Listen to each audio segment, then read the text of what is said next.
At 30 years old, I sat shivering in a sterile oncology ward staring at a $15,000 medical bill for my very first round of chemotherapy. When I called my mother begging for a ride home because I could barely stand on my own 2 feet, her annoyed voice cut through the phone like a knife. She explicitly stated she could not leave the downtown bridal boutique because my sister was having a massive meltdown over French lace. She told me to just call an Uber because my timing was inconvenient. 3 years later, I am completely cancer-free, highly successful, and my parents have lost absolutely everything. When my mother called me sobbing hysterically, demanding that I become her full-time caregiver and financial sponsor, my response took exactly 3 words. Before I continue this story, let me know where you are watching from in the comments below. Hit like and subscribe if you have ever had to cut off toxic family members to save your own life and sanity. I am Hannah, 33 years old, and a senior financial risk analyst for a major investment fund in Chicago. But to understand how I could deliver such a cold rejection to my own mother, you have to understand the day that the concept of family officially died for me. It was the day I realized that in the American healthcare system, cancer drains your bank account, but toxic family members drain your soul. The rhythmic beeping of the heart monitor was the only sound in the freezing hospital room. I was hooked up to an IV pole that was dripping a highly toxic cocktail of chemicals into my veins to fight the stage 3 breast cancer ravaging my body. The physical side effects had hit me like a runaway freight train. I was violently nauseous, my entire body was shaking with uncontrollable chills, and my muscles felt like they were turning to heavy lead. Clutched in my trembling left hand was a preliminary billing statement from the hospital administration. $15,000 out of pocket. That was just for this first round. My health insurance company had cruelly denied coverage for a specific anti-nausea medication, and the massive deductibles were already burying me alive. I had driven myself to the hospital that early morning because my parents claimed they had important errands to run in the city. However, they had sworn they would be there to pick me up when the grueling 4-hour session finished. I needed them. For the first time in my fiercely independent life, I truly and desperately needed my mother to hold my hand and tell me I was going to survive this nightmare. I reached for my phone on the metal bedside table. My fingers felt completely numb as I dialed her number. It rang 4 times before going straight to voicemail. I swallowed down the bile rising in my throat and called again. On the 3rd attempt, my mother Carol finally answered the call. The background noise on her end was chaotic, filled with upbeat classical music and the shrill chatter of excited women. "Mom," I whispered, my voice cracking dangerously as another wave of severe nausea rolled over me. "The session is over. The nurse says I am cleared to go, but I cannot drive my car. I cannot even walk straight right now. Are you almost here to get me?" There was a sharp, dramatic sigh on the other end of the line. "Hannah, your timing is really incredibly difficult right now," my mother said, her tone dripping with intense irritation. I blinked heavily, entirely confused by her cold response. The harsh fluorescent lights of the oncology ward seemed to flicker above me. "Difficult, Mom. I just finished 4 hours of chemotherapy. I am vomiting into a plastic hospital basin." "I know you are not feeling your best," she interrupted, speaking quickly and in hushed tones, as if my cancer was actively embarrassing her in public. "But your sister is having an absolute crisis right now. We are at the luxury bridal boutique downtown. Isabella is having a complete meltdown. The seamstress messed up the custom French lace, detailing on the train of her gown, and the wedding is only 6 months away." She is in tears, Hannah. "I absolutely cannot leave her side right now. It is a disaster." I stared blankly on the hospital wall, the ridiculous words echoing in my ears. A disaster. My sister Isabella, the aspiring social media influencer who was marrying a fast-talking guy with big dreams and empty pockets, had a minor lace defect on her dress. That was classified as a disaster. Meanwhile, I was fighting a literal battle for my life against aggressive cancer cells, holding a medical bill that was going to drain every last cent of my life savings. "Mom," I begged, abandoning whatever dignity and pride I had left. "Please, I am begging you. I cannot stop shaking. I just need my mom. Oh, for heaven's sake, stop being so dramatic, she snapped, her voice raising in anger. You are 30 years old. You are sitting in a highly supervised medical facility. You are perfectly safe where you are.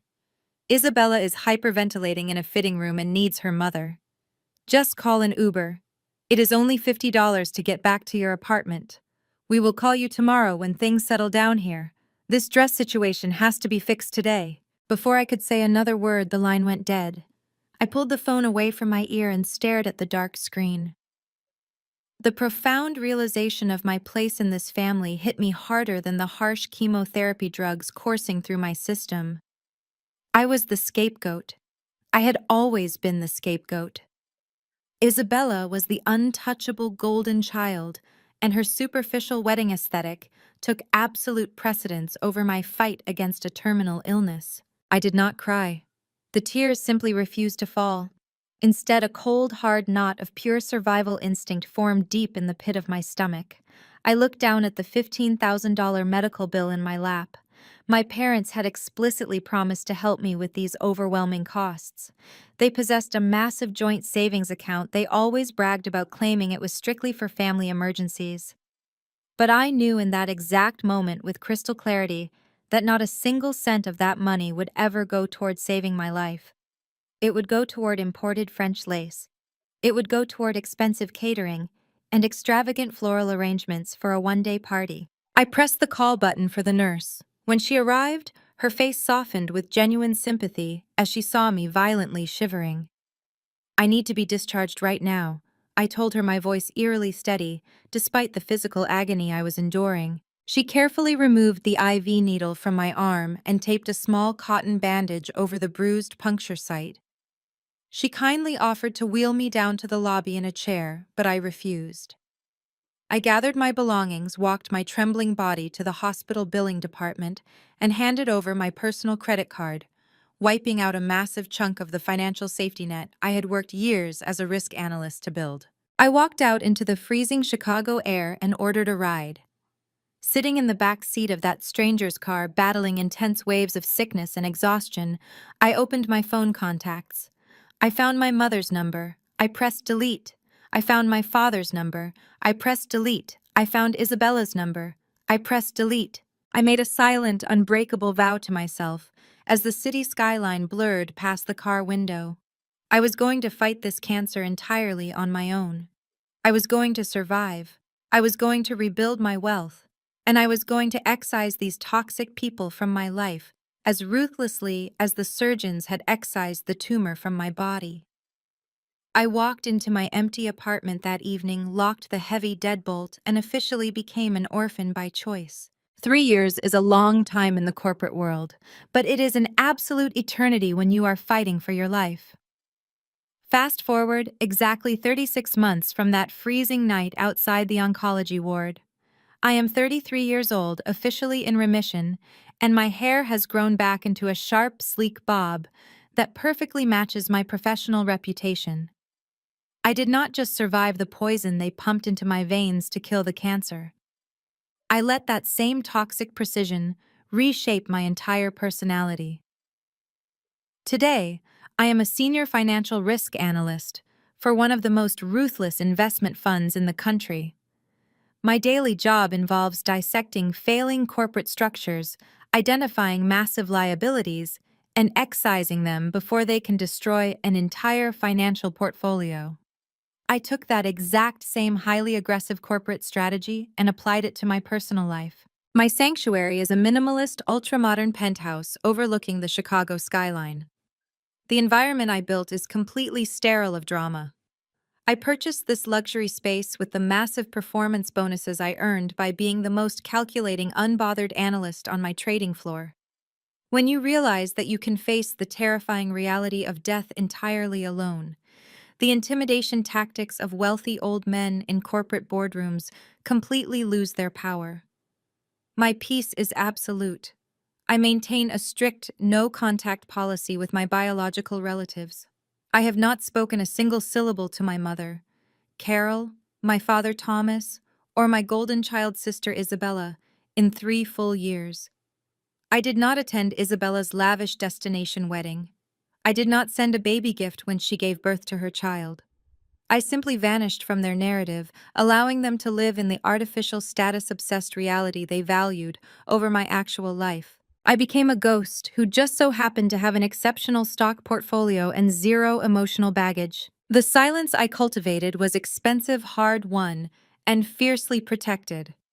My building requires keycard access for the elevator, and my personal phone number is unlisted. I spend my weekends attending high-intensity Pilates classes, trying out expensive new restaurants with colleagues who only know me as a powerhouse financial expert, and enjoying the profound quiet of my home. There are no messy family obligations. There are no passive-aggressive guilt trips over holiday dinners. There is only the crisp, clean reality of a life I built entirely with my own two hands. It was a quiet Tuesday evening. I was sitting on my custom Italian leather sofa, reviewing a highly confidential risk assessment file on my tablet while sipping a glass of $200 Cabernet. The floor-to-ceiling soundproof windows displayed a brilliant icy sunset over Lake Michigan. The temperature control was perfectly set. The ambient jazz was playing at a low volume, and my mind was entirely focused on a merger and acquisition deal worth hundreds of millions of dollars. Then the silence was abruptly shattered by the buzzing of my personal cell phone. I glanced at the glowing screen resting on the marble coffee table. It was an unsaved number. However, my brain, trained to analyze data and retain complex numerical sequences, instantly recognized the local area code and the specific digit pattern. I had intentionally deleted that exact number while standing outside the hospital billing department 3 years ago. The human mind holds on to the architecture of trauma in very strange ways. It was my mother. I stared at the device as it vibrated violently across the smooth glass. The rational, highly paid risk analyst inside my head screamed at me to let it ring. Engaging with a known liability is terrible business practice. Answering this call would be the equivalent of investing capital into a bankrupt company with a proven history of fraud. It defied all logic. But another part of me, a colder, darker part, that had been forged in the agonizing fires of chemotherapy and medical debt, felt a sudden surge of curiosity. What could possibly drive a woman who abandoned her cancer-stricken daughter to break 36 months of absolute silence? She had not called when I rang the bell to signify the end of my radiation treatments. She had not called on my birthdays. Why now? Against my better judgment, and perhaps driven by a dark sense of anticipation, I reached out and tapped the green accept icon. I brought the phone to my ear and said absolutely nothing. I refused to be the first one to speak. I just sat in the stillness of my penthouse and waited. The line was filled with the sound of ragged, heavy breathing, followed instantly by hysterical, chaotic sobbing. Hannah Carroll wailed, her voice cracking with a level of raw desperation I had never heard from her before. "Hannah, please tell me you are there. I need you. I really need you right now." I took a slow, measured sip of my Cabernet, letting the expensive wine coat my tongue as the sounds of her breakdown echoed through the quiet room. She was not calling to apologize. The frantic pitch of her voice told me this was not a moment of maternal regret or a sudden realization of her past cruelty. This was the sound of a woman who had run out of options and was frantically grasping for a lifeline. She was crying hysterically, hyperventilating into the receiver, completely shattering the 3 years of perfect peace I had constructed. I kept my breathing steady, my facial expression completely blank, and allowed her to cry, waiting for the inevitable demand that I knew was about to follow. I let the frantic sobbing continue for a full 60 seconds before my mother finally caught her breath. When she spoke, her words were slurred, lacking the crisp, condescending articulation I remembered from my childhood. "I had a stroke, Hannah," she gasped, her voice shaking with uncharacteristic panic. "A stroke last month. The doctors say I am partially paralyzed on my entire left side. I cannot walk up the stairs anymore. I cannot even dress myself without help." I sat perfectly still. My risk analyst brain processed this information with the exact same clinical detachment I used when reviewing a failing corporate quarterly report. There was a sudden medical crisis. There was a severe loss of physical function. but there was zero emotional resonance within my chest. I felt absolutely nothing. And your father, Carol, continued her weeping, escalating into a frantic, breathless pitch. Thomas is completely broke. I do not understand how it happened, but the emergency savings are gone. The retirement accounts are empty. The hospital is threatening to discharge me to a state-run rehabilitation center because we cannot afford private and home care. We have absolutely nothing left. My eyes narrowed slightly. The financial math simply did not add up. My parents had boasted about their massive joint savings account for my entire life. That was the exact same pool of money they had promised to use for my cancer treatments before suddenly deciding that Isabella needed a $12,000 floral arrangement instead. An account of that magnitude does not simply evaporate into thin air, even with the astronomical costs of the American healthcare system. Someone had drained it. I remained silent, allowing her to fill the void. I called your sister, Carol sobbed, her tone shifting to a bizarre mix of defensive justification and deep resentment. I begged Isabella to let me move into the guest room of her house, but she said no. She said Trey needs that extra room for his tech startup. He needs a dedicated server room and a home office because he is the founder and CEO. Plus, they have the new baby now. Isabella claims she is just too stressed and overwhelmed with postpartum anxiety to take on the burden of a disabled mother. I took another slow, deliberate sip of my Cabernet. The sheer magnificent irony of the situation washed over me like a warm wave. The golden child, the daughter whose minor dress-fitting emergency had taken absolute precedence over my terminal cancer diagnosis, had just discarded our mother the very second she became an inconvenience. Isabella was entirely useless in a crisis, and her husband Trey was apparently prioritizing a makeshift home office over his paralyzed mother-in-law. The toxic family dynamic was finally eating itself alive. When Carol realized I was not going to offer immediate sympathy, her tone abruptly shifted. The hysterical crying stopped, replaced by the familiar demanding entitlement that had dictated my entire existence before my illness. So here's the plan. My mother announced, her voice hardening with the assumption of my unconditional compliance. You are single. You do not have a husband or any children to take care of. You have that massive apartment in the city, and you work remotely on your computer all day. It makes perfect logistical sense. I am going to have your father pack up my medical equipment, and I will be moving into your spare bedroom on Monday morning. You will need to assist me with my physical therapy exercises and handle my meals. It is your duty to step up now that your sister is occupied with her own family. I listened to the unbelievable audacity radiating through the phone speaker. There was no apology for the past 3 years of absolute silence. There was no inquiry about whether my cancer had returned. There was not a single moment of maternal remorse for abandoning me to face my own mortality alone. She simply viewed me as a free, convenient resource, a built-in nurse, a financial safety net she felt entitled to claim because she deemed my single childless life to be less valuable than Isabella's status as a married mother. She expected me to sacrifice my hard-won peace, my immaculate penthouse, and my demanding career to bathe and feed the exact same woman who told me to call a $50 Uber while I was vomiting chemotherapy drugs into a plastic basin. She wanted to reap the benefits of the financial stability I had built entirely on my own, completely ignoring the fact that she had left me to drown in medical debt. Hannah, are you listening to me? Carol demanded, her frustration peaking as the silence stretched on. I need you to text me your building access code so your father can bring my wheelchair up on Monday. I looked out at the brilliant Chicago skyline. I felt the luxurious leather of my custom sofa beneath my fingertips.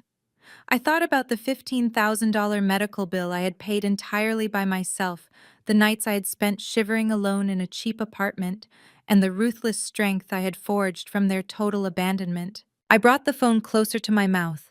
I did not scream. I did not cry. I did not engage in a screaming match or demand the apology I knew I would never receive.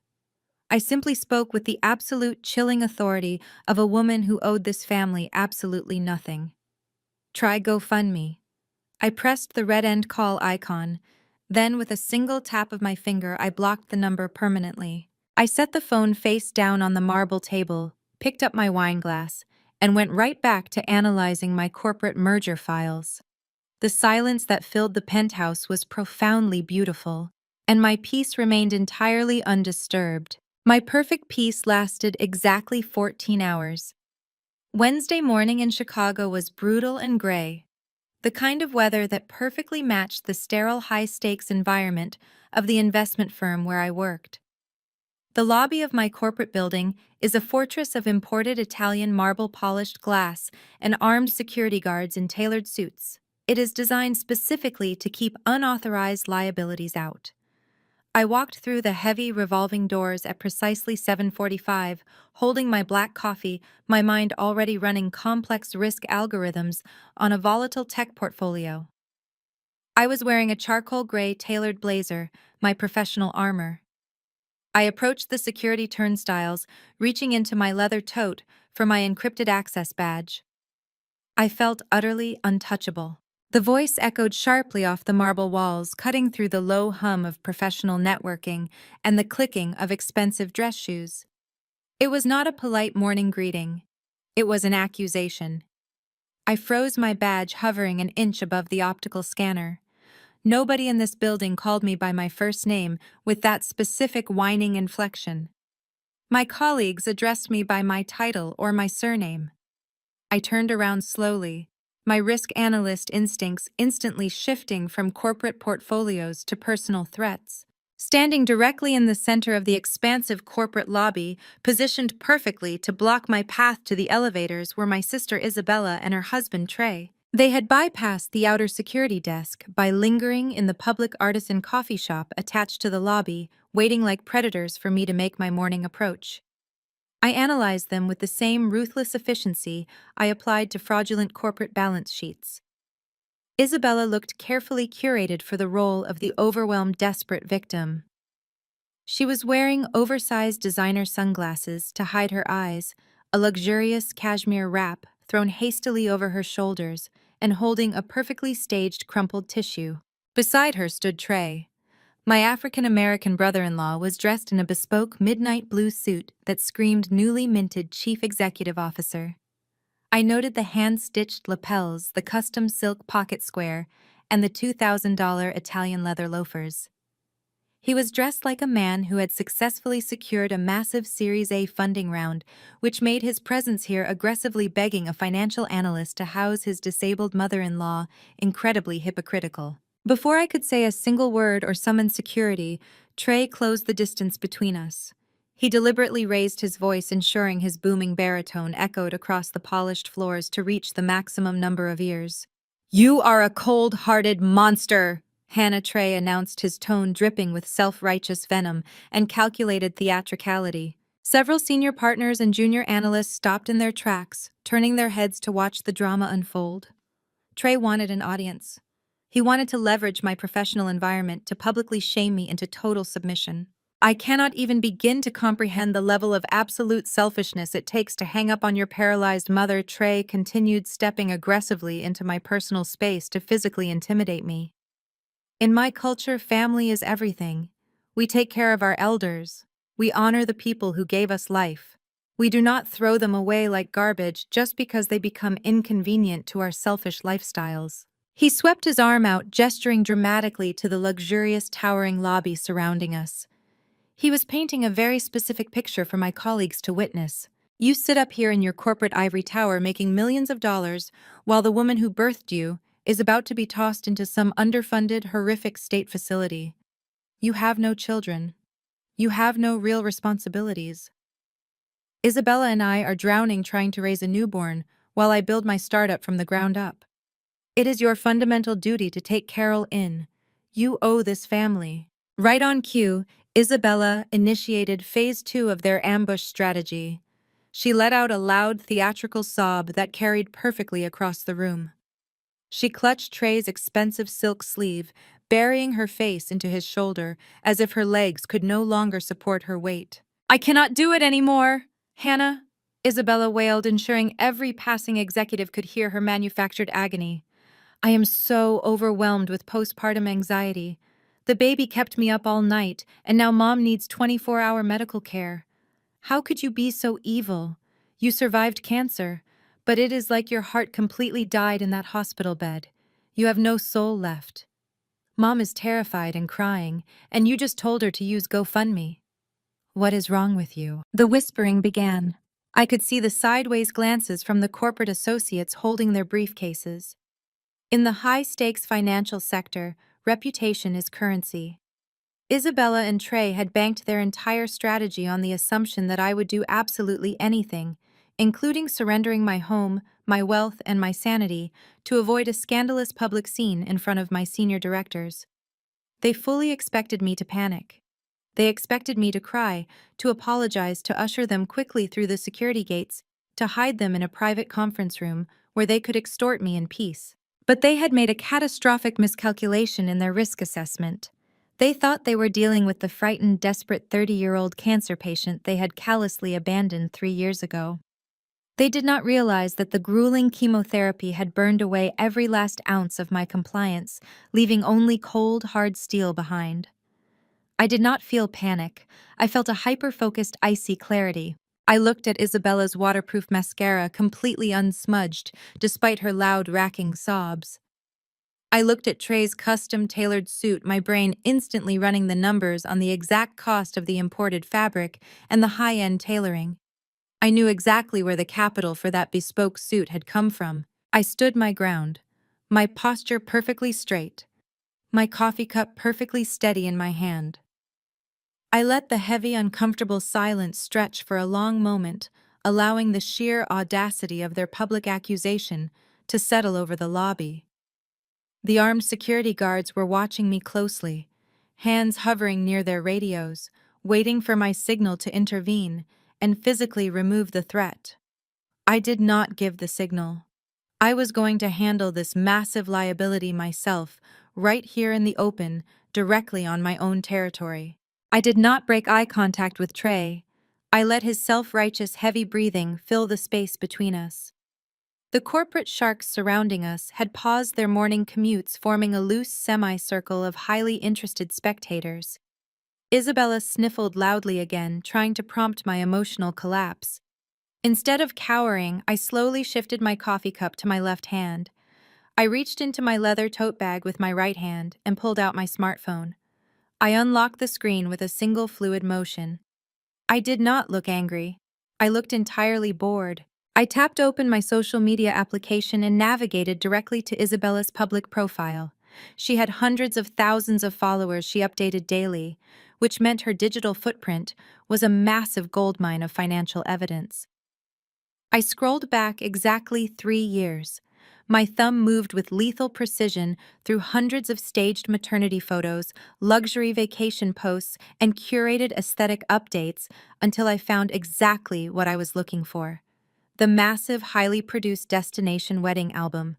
I tapped on the primary cover photo, expanding it to fill the entire screen and turned the brightness all the way up. I held the device up right between Trey's face and Isabella's fake tears. "Do you recognize this photograph?" I asked, my voice calm, projecting perfectly across the quiet marble lobby so that every single eavesdropping executive could hear me clearly. Isabella stopped crying instantly. She stared at the glowing screen, her perfectly shaped eyebrows knitting together in total confusion. The image displayed her standing at the altar of a breathtaking luxury resort. She was wearing a custom couture gown.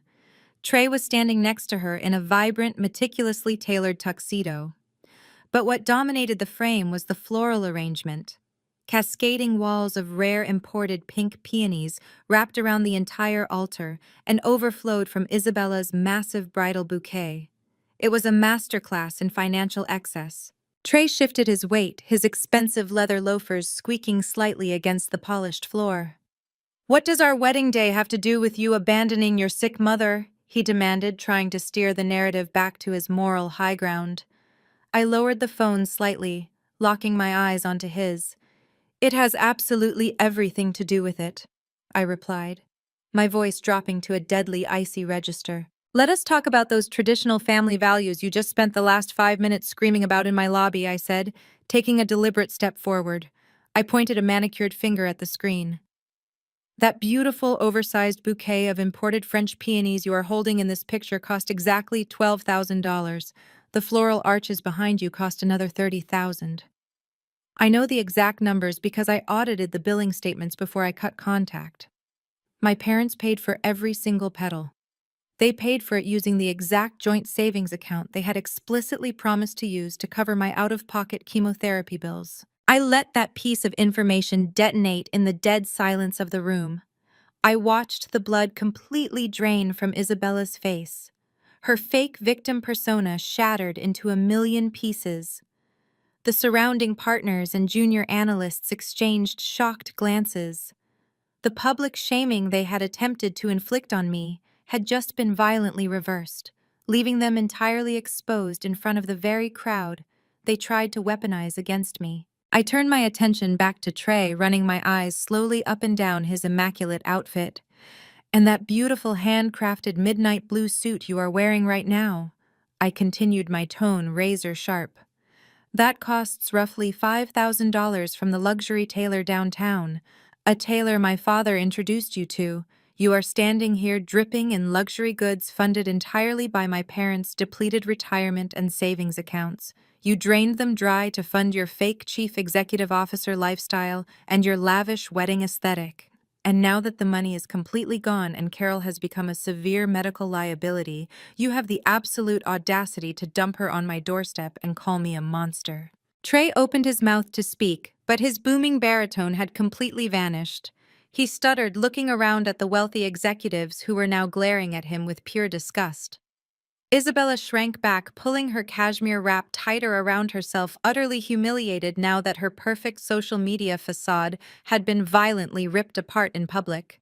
I took one final step closer to Trey, invading his personal space just as he had done to me minutes earlier. I looked him dead in the eye, ensuring my voice carried the full weight of my survival. Do not lecture me about family values when you are wearing my radiation treatments on your back. I turned my head sharply toward the main security desk. The lead guard, a tall man who had known me for years, immediately stood at attention. Gentlemen, I called out, my voice ringing with total authority. These two individuals do not have clearance to be in this building. Please escort them off the premises immediately. If they resist, call the police and press trespassing charges. I did not wait to watch the guards descend upon them. I turned my back on my sister, and her fraudulent husband swiped my encrypted badge across the optical scanner and walked through the turnstiles. The heavy glass elevator doors slid shut behind me, completely sealing away the pathetic sounds of Isabella trying to explain herself to the security team. I pressed the button for the 50th floor, took another sip of my coffee, and went to work. By noon, I had successfully finalized the risk assessment for a major tech merger and sent it to the executive board. My heart rate was steady, my mind clear. But while I was busy dissecting corporate liabilities, Isabella was frantically busy constructing one. The notification arrived precisely at 1:15 in the afternoon. It was a direct message from a junior analyst who worked on the floor below me, containing only a link and a brief text asking if I was okay. I clicked the link on my secure terminal. It redirected me to Instagram, specifically to Isabella's public influencer profile. She had wasted absolutely no time. Furious from her public humiliation in my lobby, she had retreated to the safety of her meticulously curated digital echo chamber to launch a digital smear campaign. The video she posted was a masterclass in modern social media manipulation. She was sitting in what looked like a sterile hospital waiting room, though I instantly recognized the beige-patterned wallpaper of her own overpriced suburban guest bedroom. She was wearing an oversized, neutral-toned sweater, her makeup professionally applied to look deliberately undone and raw. The video started with a deep, shuddering breath. Then came the tears. She stared directly into the camera lens and began to weep, claiming that her cancer survivor sister had lost her soul. She told her hundreds of thousands of followers that I had become a cold corporate monster who had abandoned our dying, paralyzed mother to rot in poverty. She weaponized all the right internet buzzwords. She called me a toxic narcissist. She claimed I was engaging in financial abuse against vulnerable elders. She conveniently omitted the $12,000 peony bouquet, my grueling radiation treatments, and the undeniable fact that she and Trey had flatly refused to take Carol into their own massive home. It was a heavily edited, perfectly lit performance designed to turn the internet into a personal hit squad. In the modern American social media landscape, outrage is the single most valuable currency on the market. Isabella's video did not just get views, it caught fire. The algorithmic machinery of the internet thrives on black and white narratives, and Isabella had served them a perfect villain.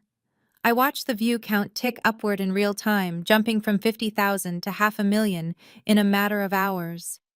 The comment section was a toxic wasteland of absolute strangers judging my entire existence based on a 60-second weeping performance.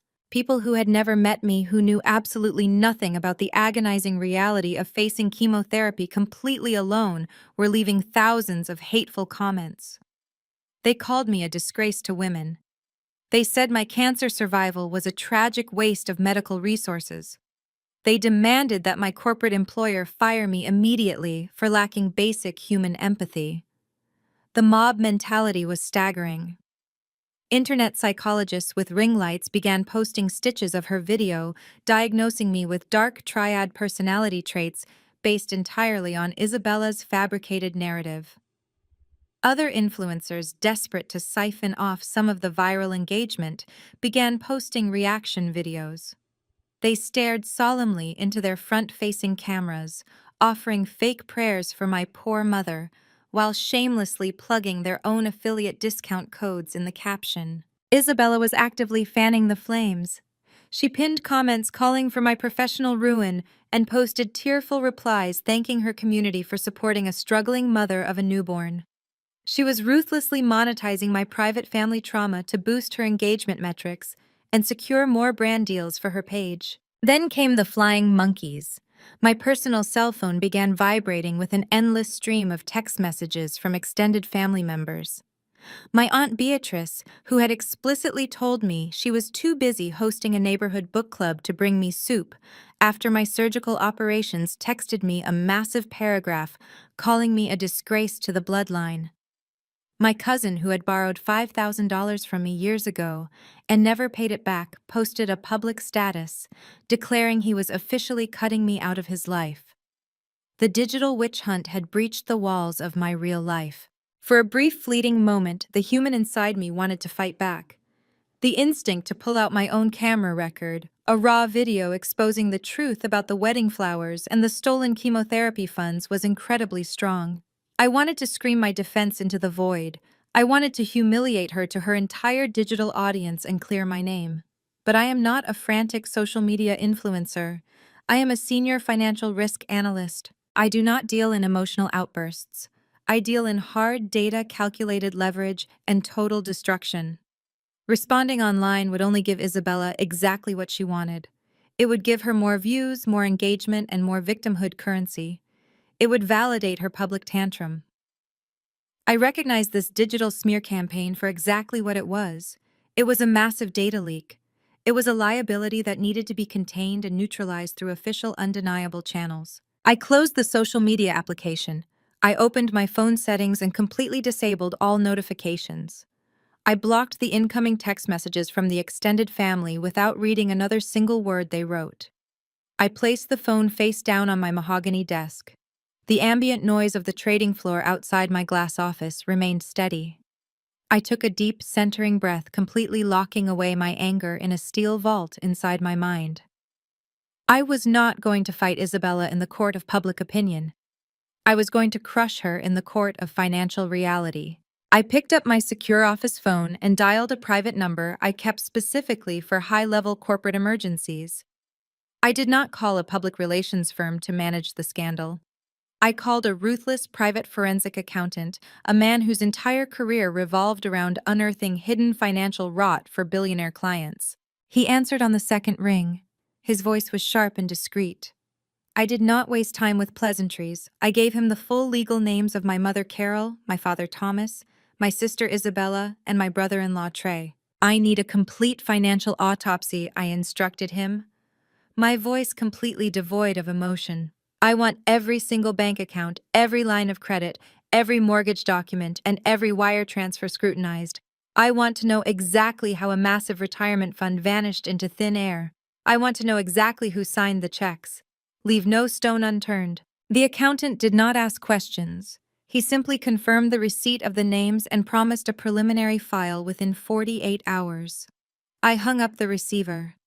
Isabella thought she was going to win a war using fake tears and internet sympathy.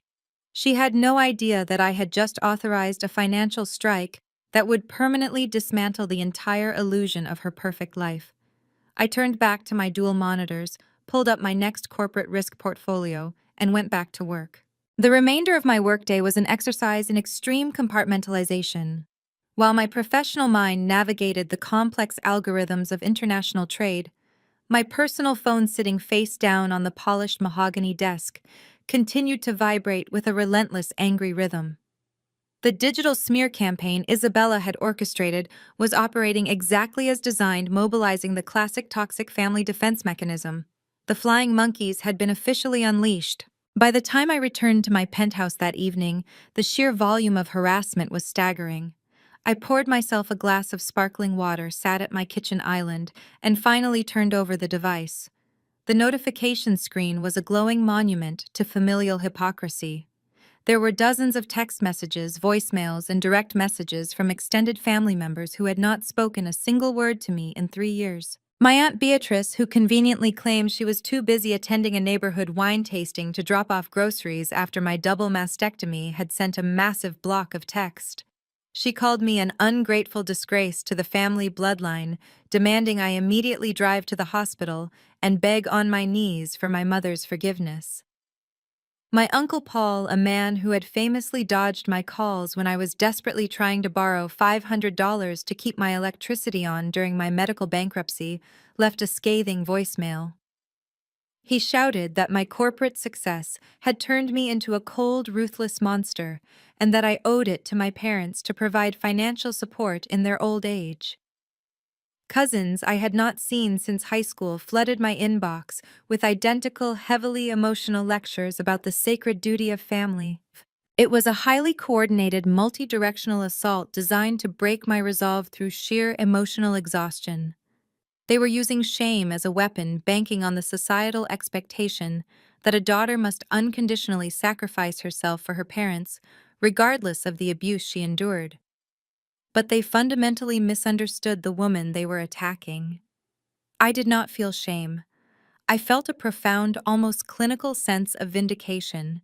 Their collective outrage was not born of genuine love for my mother. It was born of fear.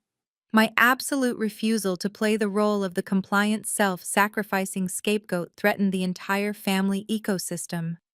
If I refused to carry the burden would inevitably fall on them.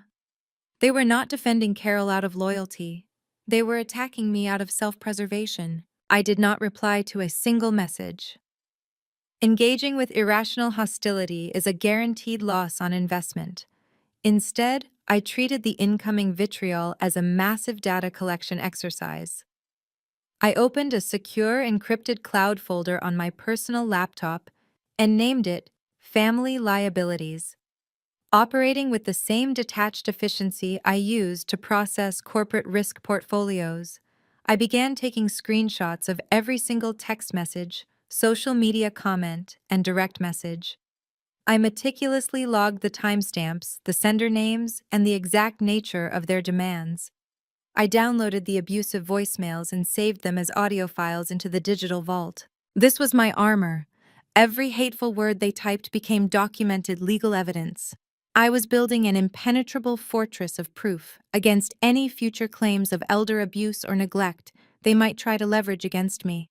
By refusing to engage, I starved their outrage of oxygen. I maintained my absolute boundary of no contact, allowing their aggressive messages to echo into the void. They wanted a screaming match. They wanted me to defend myself so they could twist my words and further fuel Isabella's victim narrative.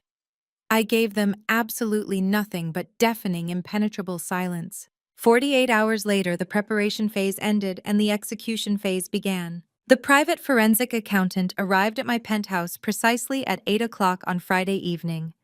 He was a sharply dressed, utterly discreet professional named Mr. Thorne. He did not offer warm pleasantries or ask about my day.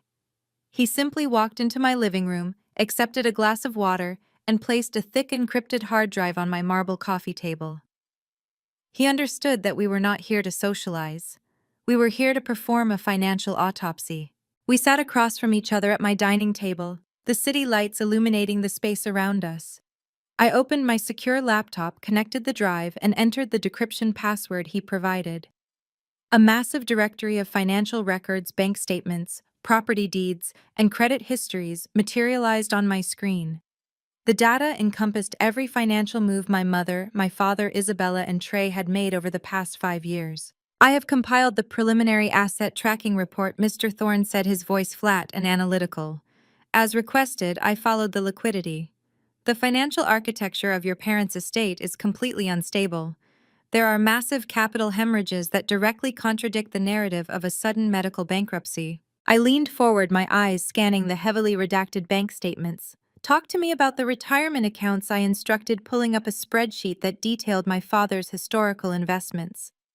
Thomas always bragged about his fully funded retirement and the emergency savings trust. Carol claims those accounts are completely empty and the medical bills from her recent stroke drained them. "Show me the timeline." Mr. Thorne tapped his pen against the table, pointing to a specific column of data. "The timeline is fabricated," he stated bluntly. "Your mother's medical expenses from the stroke are substantial, yes, but they are entirely covered by her premium medical policy. Her out-of-pocket costs over the last month amount to roughly $12,000. That is a significant hit, but it is absolutely not enough to trigger total insolvency for a couple with their previous net worth. The retirement accounts were not drained by medical debt. They were systematically liquidated months before the stroke even occurred." I felt a cold thrill of realization wash over me. The puzzle pieces were beginning to snap together with devastating clarity. If the medical bills did not bankrupt them, what did? Mr. Thorne pulled up a secondary file, this one focusing on recent wire transfers. "The capital was intentionally redirected," he explained. "We are looking at a pattern of severe financial mismanagement and highly questionable asset transfers. A massive portion of their liquidity was funneled directly into secondary accounts that do not belong to Thomas or Carol." I stared at the screen, my heart beating with the steady, measured rhythm of a predator locking onto its target. The flying monkeys were outside my walls, screaming about my moral obligations, while the real parasites had been quietly bleeding the family dry from the inside. I adjusted my posture and focused my attention entirely on the glowing numbers. "Open the wire transfer history." I commanded, my voice carrying the absolute certainty of a woman about to dismantle an empire. "Show me exactly where every single dollar went. Let us find out exactly what my sister and her husband have been hiding." Mr. Thorne tapped a few keys on his laptop, bringing up a complex web of financial transactions that traced the movement of capital over the past 18 months. The screen illuminated a staggering reality that immediately contradicted my mother's desperate, tearful narrative. This was not a sudden, tragic medical bankruptcy. This was a slow, deliberate, and entirely voluntary financial suicide. "Let us look at the primary retirement fund," Mr. Thorne said, dragging his cursor over a series of massive withdrawals. "Exactly 14 months ago, your father Thomas initiated a penalty liquidation of a significant portion of his 401k. The withdrawal incurred heavy tax penalties due to early access. The total liquid capital secured was $250,000. I stared at the staggering figure. $250,000 drained from a protected retirement account and subjected to massive penalties. That kind of desperation meant a severe crisis or a profound delusion. "Where did it go?" I asked, my voice steady, though my mind was racing through the possibilities. "It did not go to medical bills. Carol's stroke had only occurred last month." Mr. Thorne brought up a secondary document, a wire transfer receipt authorized by Thomas.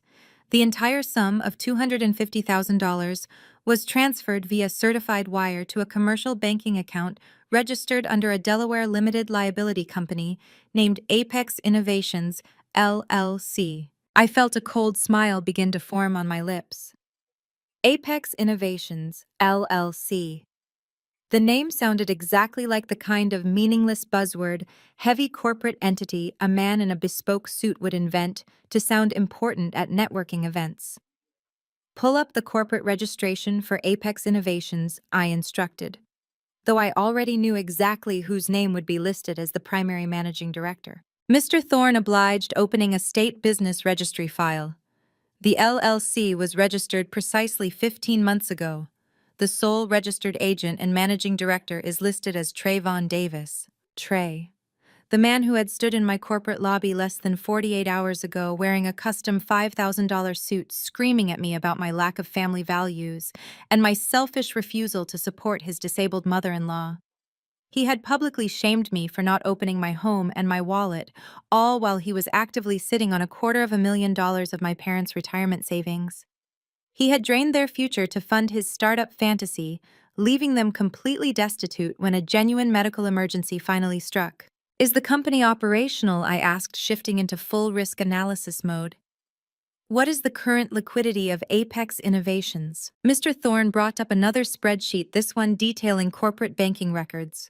The company has virtually zero operational revenue. It is effectively a shell. The $250,000 capital injection was not utilized for product development, payroll, or any legitimate business operations. It was rapidly depleted through what appears to be aggressive personal expenditures masked as corporate expenses. Show me the itemized ledger, I demanded, the picture becoming clearer by the second. We spent the next hour dissecting Trey's fraudulent empire. The data was damning. Trey had used my parents' retirement fund as his own personal piggy bank to fund the lavish lifestyle of a successful tech founder, completely bypassing the actual requirement of building a successful company. There were massive deductions for luxury car leases, including the high-end Porsche he frequently posted on his social media. There were exorbitant charges at five-star restaurants, high-end tailors, and exclusive country club memberships. He was literally wearing my parents' financial security, playing the role of the wealthy CEO while bleeding them dry. And Isabella, I asked, pivoting to the golden child, what is her financial footprint in this disaster? If Trey is burning through the startup capital, how is she funding her influencer lifestyle? Mr. Thorne nodded, pulling up a new set of data focusing on personal credit histories. Isabella and Trey maintain entirely separate personal finances, though they are legally married. However, Isabella's spending habits reveal another significant hemorrhage in your parents' financial structure. Over the past 2 years, Isabella has been listed as an authorized user on 3 of your father's primary high-limit credit cards. I leaned back in my chair, the magnitude of their audacity truly taking my breath away. She had a blank check. Precisely, Mr. Thorne confirmed. She has systematically maxed out all 3 accounts. The cumulative debt across these specific credit lines currently sits at roughly $50,000. The charges are almost exclusively related to luxury retail, high-end cosmetics, international travel, and expensive baby boutiques. She has been funding her entire online persona using Thomas's credit lines. I sat back and let the silence of the penthouse settle around me. The narrative my family had constructed was completely unraveling. Carol and Thomas were not tragic victims of a cruel healthcare system. They were victims of their own blinding favoritism. They had willingly handed over the keys to their financial kingdom to Isabella and her fraudulent husband, prioritizing their daughter's superficial status over their own long-term security. And now that the well was completely dry and a real crisis had emerged, they expected me, the scapegoat they had abandoned during my cancer battle, to step in and absorb the catastrophic liability they had created. They expected me to sacrifice my penthouse, my career, and my peace to wipe their slate clean, allowing Trey and Isabella to continue living their delusional luxury lifestyle, completely unbothered by the consequences of their actions. I closed my laptop with a soft, definitive click. The investigation had yielded everything I needed. The trap was now fully constructed, the bait was set, and I held every single advantage. I turned to Mr. Thorne. Compile all of this data into a secure encrypted presentation file. I instructed him, my voice completely devoid of mercy. I want the wire transfers, the credit card statements, and the corporate expense ledgers verified and ready for immediate deployment. They are going to try and corner me legally. When they do, I want to have every single weapon loaded. Mr. Thorne packed his equipment with efficient precision. Consider it done, he said before quietly letting himself out of the penthouse. I walked over to the floor-to-ceiling windows, looking out at the sprawling, glittering expanse of Chicago. The flying monkeys were still raging online. Isabella was still playing the weeping victim for her followers. My father was undoubtedly plotting his next move to force my compliance. They all thought they were engaged in a moral crusade against a heartless daughter. They had absolutely no idea that I was about to drop a financial nuclear bomb directly on top of their carefully constructed house of cards. I took a deep, calming breath, feeling an immense, powerful sense of anticipation.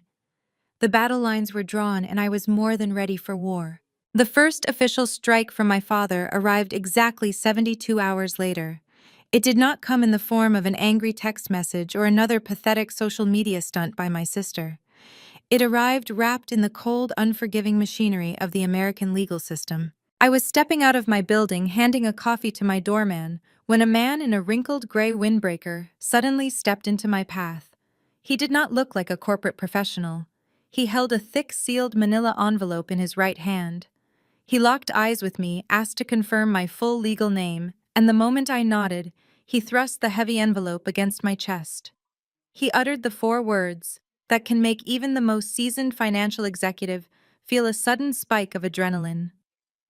You have been served. I stood on the bustling Chicago sidewalk, the morning wind biting at my coat, and tore open the heavy seal. The document inside was a formal legal summons. The bold black text at the top of the complaint read, "Petition for filial support." I walked straight back up to my penthouse, locked the door, and spread the documents across my kitchen island. My risk analyst brain immediately began tearing the legal jargon apart. Filial responsibility laws are an obscure, archaic piece of legislation still active in a handful of states. They were originally designed decades ago to prevent impoverished elderly parents from becoming a burden on the state welfare system. The law essentially dictates that an adult child who possesses sufficient financial means can be legally forced to cover the unpaid medical and housing debts of their indigent parents. It is a terrifying legal trap, and most Americans do not even know it exists until a nursing home or a bitter family member weaponizes it against them. My father had hired a lawyer to do exactly that. I read through the specific demands. The lawsuit was seeking a court order to garnish my wages and seize my personal assets. Thomas was legally demanding that I pay exactly $8,000 every single month to cover the cost of a luxury assisted living facility for Carol, plus the cost of her ongoing physical therapy and out-of-pocket medical expenses.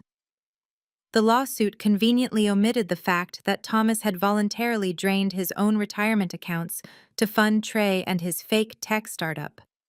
It painted a tragic, heavily fabricated picture of an elderly couple bankrupted by a sudden stroke, cruelly abandoned by a wealthy, selfish daughter who refused to provide basic care. The psychological warfare of receiving a subpoena from your own father is incredibly difficult to articulate. It is a very specific type of betrayal. When I was fighting stage 3 breast cancer, I could not even get this man to drive me to a chemotherapy appointment. I had to empty my own meager savings to avoid medical bankruptcy, while he paid for Isabella's imported wedding flowers. Now that I was finally healthy, successful, and financially secure, he had hired a lawyer to legally force me to fund his life. He was using the court system to reach into my bank account and steal the peace I had built with my own 2 hands. I looked at the name of the attorney representing my parents. It was a man notorious for aggressive, loud, and incredibly messy civil litigation. Thomas had not hired a quiet, dignified estate lawyer. He had hired a legal bulldog whose entire business model revolved around harassing people into rapid, out-of-court settlements. The strategy was painfully transparent. Thomas thought he had successfully checkmated me. He knew exactly what kind of corporate environment I worked in. The investment banking sector despises public scandals, messy family lawsuits, and any kind of negative press that might reflect poorly on a firm. Thomas was banking on my fear of professional embarrassment. He firmly believed that I would look at this lawsuit, panic about my corporate reputation, and immediately write a massive check just to make the legal threat disappear. He thought he could use my hard-earned wealth as a weapon against me, squeezing me in a legal vice until I submitted to his extortion. I felt a sudden, intense wave of physiological stress hit my system. My heart pounded heavily against my ribs, and my breathing grew shallow. This was the lingering trauma response, the terrified inner child reacting to the overwhelming power of parental authority. For a brief, terrifying second, the sheer weight of the legal system felt like a mountain poised to crush me. $8,000 a month, for the rest of Carol's life. They wanted to turn me into their permanent financial hostage, effectively making me pay a massive monthly ransom just to keep my name out of the public court records. I stood up, walked into my bathroom, and turned on the cold water faucet. I splashed the freezing water over my face, forcing my vagus nerve to reset, forcing my heart rate to slow down. I stared at my reflection in the mirror. I traced the faint, barely visible scar near my collarbone where my chemotherapy port used to be. I had survived poison. I had survived the literal threat of death. I was absolutely not going to be intimidated by a piece of paper signed by a desperate, fraudulent man who had handed his life savings to a con artist in a bespoke suit. I walked back to the kitchen island and picked up the summons. The initial shock had entirely evaporated, replaced by a cold, calculating fury. Thomas had made a fatal error in his risk assessment. He assumed that because I was quiet, I was weak. He assumed that because I maintained a strict no-contact boundary, I was afraid of conflict. He did not understand that my silence was not a retreat. It was a tactical advantage. By filing this specific lawsuit, Thomas had inadvertently opened the door for complete legal discovery. To prove that he was legally indigent and entitled to my money under the filial responsibility law, he would be forced to open his own financial books to the court. He would have to explain exactly where his $250,000 retirement fund went. He would have to legally swear under penalty of perjury about the massive wire transfers he sent to Trey and the credit card debt Isabella had racked up under his name. He thought he was trapping me, but he had just handed me the exact legal mechanism I needed to destroy him. I picked up my phone and dialed the number for my personal attorney, a vicious corporate litigator who thrived on destroying fraudulent claims. I did not feel fear anymore. I felt the sharp, thrilling anticipation of a predator watching its prey walk willingly into a trap. I instructed my lawyer to accept the summons. We were not going to settle. We were going to court. Less than 2 hours after the process server ambushed me on the sidewalk, my personal phone began to vibrate with an incoming call. The caller ID displayed my father's name. Thomas was not a man who possessed the patience to let the legal system run its natural course. He was a man who wanted immediate gratification. He wanted to hear the panic in my voice. He wanted to revel in the absolute certainty that his aggressive intimidation tactics had successfully broken my spirit. I took a deep breath, consciously lowering my heart rate, and tapped the green accept button. I brought the phone to my ear and maintained total silence. I let him speak first. "Well," Hannah Thomas said, his voice dripping with a sickening layer of smug satisfaction. "I assume you received the package I sent over this morning? I hope the delivery was not too disruptive to your busy corporate schedule." His tone was incredibly grating. It was the exact same condescending cadence he used to employ when I was a teenager struggling with my math homework, the voice of a patriarch who firmly believed he held absolute intellectual and moral superiority over everyone else in the room. "I received the summons," I replied, keeping my vocal register completely flat and devoid of any emotional inflection. "I am reading through the petition right now. $8,000 a month is a rather substantial demand, Thomas." He chuckled, a dark, arrogant sound that echoed through the receiver.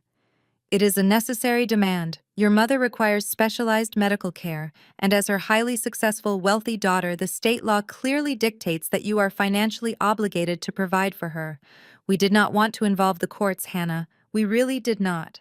But your cruel, selfish behavior left us with absolutely no other alternative. You forced my hand. I leaned against the kitchen island, staring out at the Chicago skyline. And what exactly happens if I decide to fight this petition in a courtroom? Thomas let out another sharp, triumphant laugh. He thought he had me entirely cornered. He believed I was probing for a way out because I was terrified of a public legal battle. "You are not going to fight this," Hannah Thomas stated with absolute unwavering arrogance. "You work in high-level risk analysis for a conservative investment firm. Your entire career is built on a foundation of pristine public reputation, extreme compliance, and fiduciary trust. I know exactly how those corporate executives operate. If you decide to drag this out, my lawyer is fully prepared to subpoena your employer. We will send a detailed copy of this filial responsibility lawsuit directly to your Human Resources Department. We will make sure every single senior partner at your firm knows that you are legally fighting to abandon your paralyzed mother. We will drag your name through the mud and your pristine corporate reputation will be completely destroyed. They will fire you before the trial even begins." He paused, letting the heavy weight of his extortion settle over the line.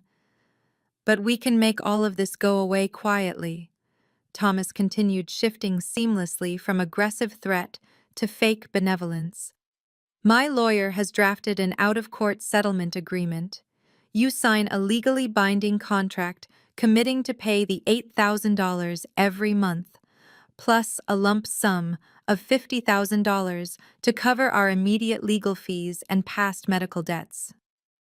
You sign the paper, you set up the direct deposit, and the lawsuit completely disappears. Your Human Resources Department never hears a single word about it. It is a simple, clean business transaction." I closed my eyes and allowed a brief, calculated sigh to escape my lips. I needed to feed his ego. I needed him to believe that his psychological warfare had successfully pierced my armor. The art of corporate warfare relies heavily on letting your opponent believe they are the smartest person in the room, right up until the exact moment you destroy them. That is a massive amount of capital to commit to without any prior notice, I said, deliberately injecting a slight tremor into my voice to mimic hesitation. "You are asking me to sign away a huge portion of my income under severe duress. If I agree to this out-of-court settlement, does Isabella contribute anything? Or does the entire financial burden fall entirely on me?" Thomas scoffed loudly, completely taking the bait. "Your sister has her own family to worry about, and Trey is in the middle of building a massive tech empire. They cannot be bogged down with these expenses right now. You are single. You have the liquidity. This is your responsibility, Hannah. I am giving you exactly 48 hours to review the settlement offer with your legal counsel. If I do not have a signed agreement by Friday morning, I am calling your firm. Do not test me." "I will review the documents," I replied quietly. "Make the right choice," Thomas ordered, and the line went dead. I lowered the phone from my ear. The slight tremor I had faked instantly vanished. A cold, genuine smile spread across my face. Thomas had just handed me the exact psychological confirmation I needed. He was terrified of a trial. He was using the threat of a corporate scandal to force a rapid settlement because he knew that if this case actually went before a judge, his own financial records would be heavily scrutinized. He was bluffing with a completely empty hand, relying entirely on my fear to close the deal. I immediately picked up my phone and dialed my ruthless corporate litigator. He answered promptly, expecting my instructions regarding the morning summons. "We are not settling," I stated, my voice carrying the lethal precision of a striking predator. "Thomas just called to extort me. He threatened to send the lawsuit to my Human Resources Department if I do not sign an out-of-court agreement for $8,000 a month. He is terrified of going to trial." My lawyer chuckled softly on the other end of the line. "Extortion is a desperate strategy for a man claiming to be legally indigent. How do you want to proceed?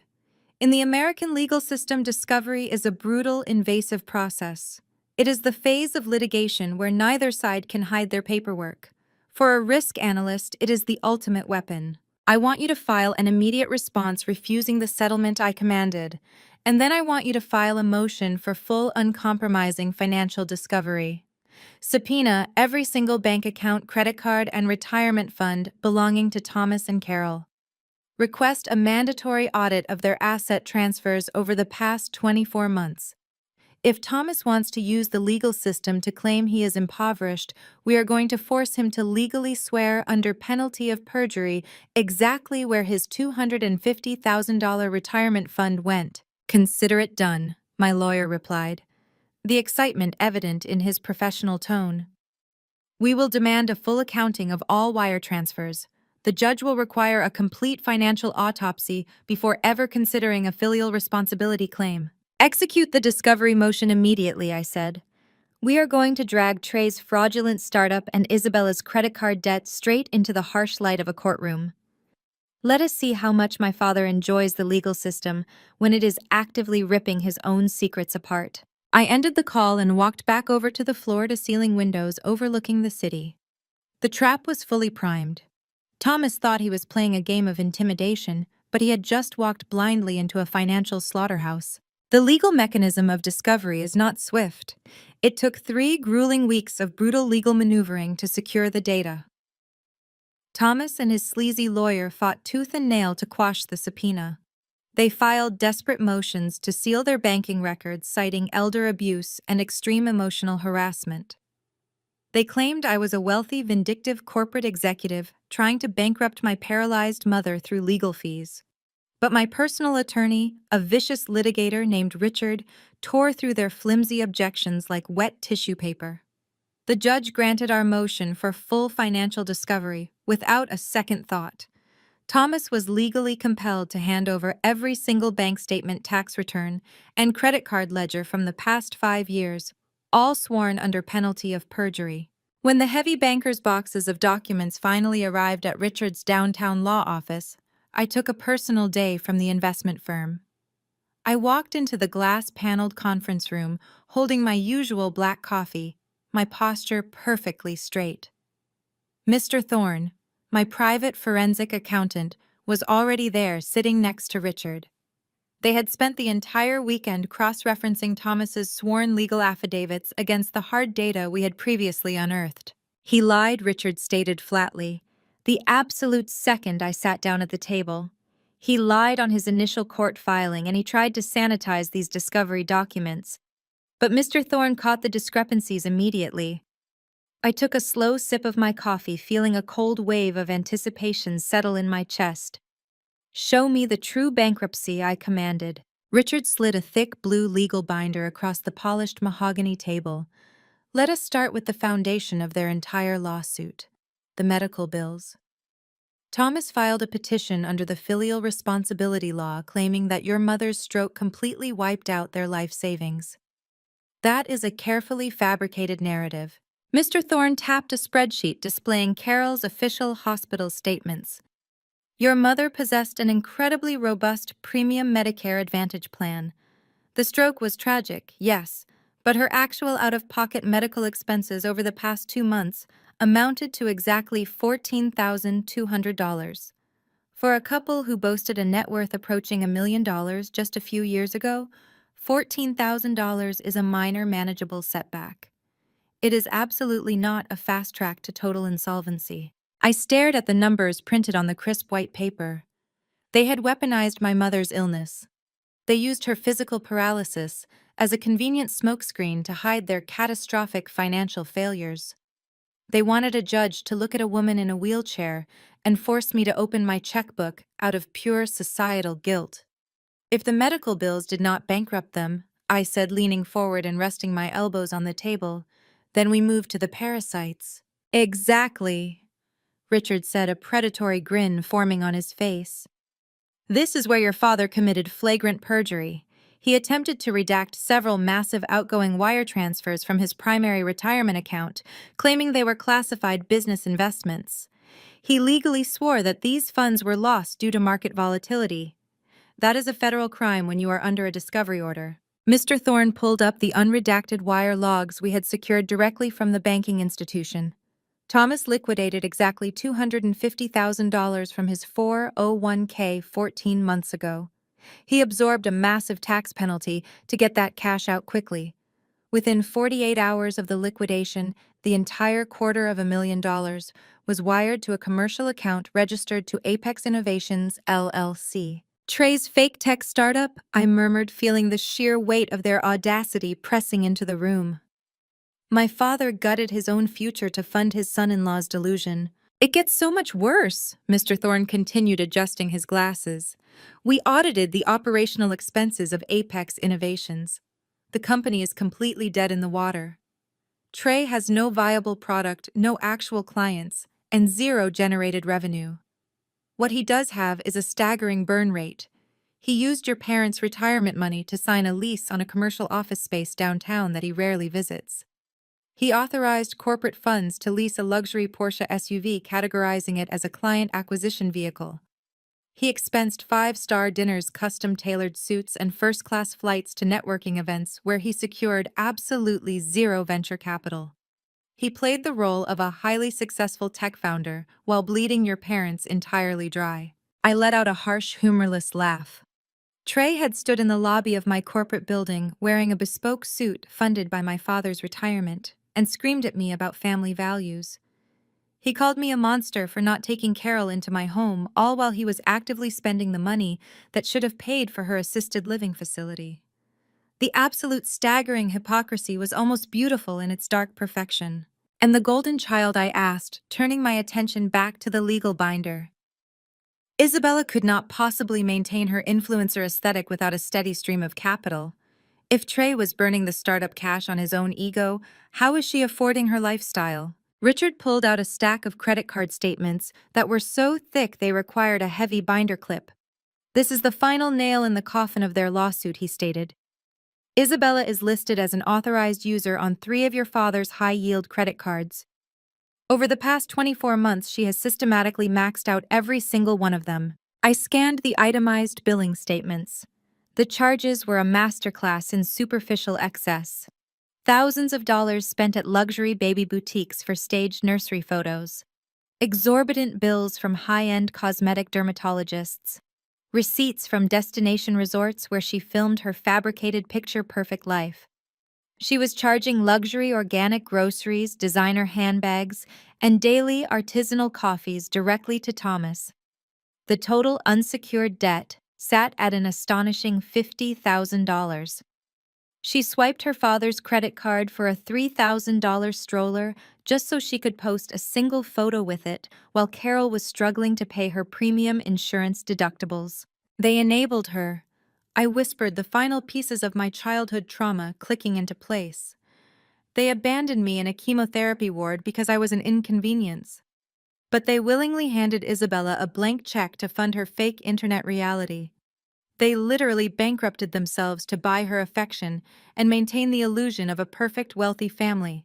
Your father knew exactly what he was doing, Richard confirmed, closing the binder. He allowed Trey and Isabella to operate like financial parasites. When the money completely ran out and the credit cards were declined, the stroke happened. That was the moment Thomas panicked. He realized he had absolutely no safety net left. So he looked at you. The successful, estranged daughter with a massive corporate salary. He filed this filial responsibility lawsuit hoping to force you to replenish the well. He wanted you to pay for Carol's care so he would not have to admit to his friends or to himself that he had thrown his entire life savings away on a fraudulent son-in-law and a spoiled daughter. I sat back in the plush leather chair, letting the profound silence of the law office wash over me. The feeling expanding in my chest was not grief. It was absolute, unadulterated liberation. For years, a tiny, irrational part of my brain had wondered if I was too harsh for cutting them off.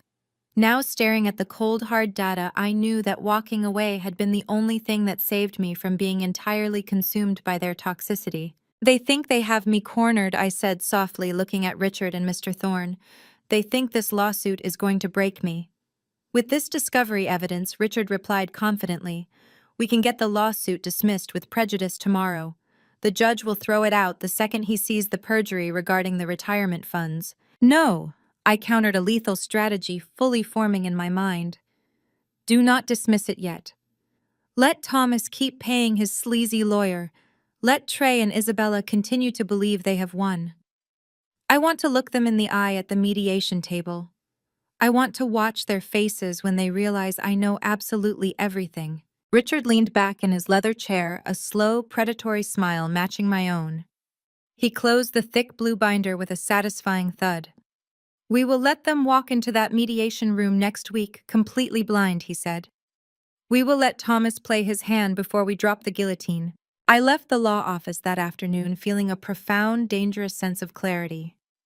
But as my personal driver navigated the busy Chicago streets, my highly trained analytical brain refused to shut down. A risk analyst knows that where there is one massive financial liability, there are always hidden secondary fractures. Thomas had drained his retirement to fund his fraudulent son-in-law. Isabella had maxed out his credit cards to fund her internet aesthetic. But what about the ultimate status symbol? What about the foundational asset of their entire fake reality? I was thinking about the house. The sprawling 5-bedroom Tudor-style estate in the most exclusive gated suburb of the city was the physical manifestation of my mother's ego. It was her ticket to the local country club. It was the heavily photographed backdrop for all of Isabella's social media posts. Growing up, that house was a monument to their blatant favoritism. Isabella was given the massive master suite extension, complete with a walk-in closet to hold her designer clothes. I was banished to the converted basement room surrounded by exposed pipes and damp walls, a daily physical reminder of my status as the family afterthought. They would never willingly jeopardize that house. But desperate men make desperate, catastrophic errors. The moment I stepped out of my private elevator and into my penthouse, I bypassed my usual corporate reports. I opened my secure terminal and logged directly into the County Public Real Estate Records database. I typed in the address of my childhood home. I watched the cursor spin for a fraction of a second before the digital property ledger materialized on my high-definition screen. I scrolled past the original purchase deed. I moved past a refinancing agreement from 10 years ago. And then my eyes locked onto a document filed exactly 6 months prior. It was a formal notice of default. I let out a sharp breath. Thomas had completely stopped paying the mortgage half a year ago. The timeline aligned perfectly with the exact moment Trey officially drained the last drops of the retirement fund. Thomas had essentially chosen to fund Isabella's luxury lifestyle and Trey's fake technology startup over keeping a roof over his own head. The bank had initiated formal foreclosure proceedings quietly behind closed doors, while my parents continued to host neighborhood dinner parties and pretend everything was perfectly fine. I dug deeper into the municipal filings. I clicked on the attached public auction notice. The county sheriff's office had formally seized the property. The public auction was scheduled to take place online in exactly 72 hours. Thomas was currently residing in a house he no longer legally owned, completely oblivious to the fact that the bank was actively liquidating his primary asset. He was filing frivolous, aggressive lawsuits to extort his estranged daughter for $8,000 a month, while literally sitting on a ticking financial time bomb. This was the holy grail of financial leverage. This was the ultimate, undeniable kill shot. I did not hesitate for a single second. I picked up my phone and called my elite wealth management team. I instructed them to immediately establish a blind, anonymous, limited liability company registered in the state of Delaware. I named the entity Ironclad Holdings, LLC, to sound like a faceless, intimidating corporate conglomerate. The legal structure of a Delaware LLC guarantees absolute, impenetrable privacy.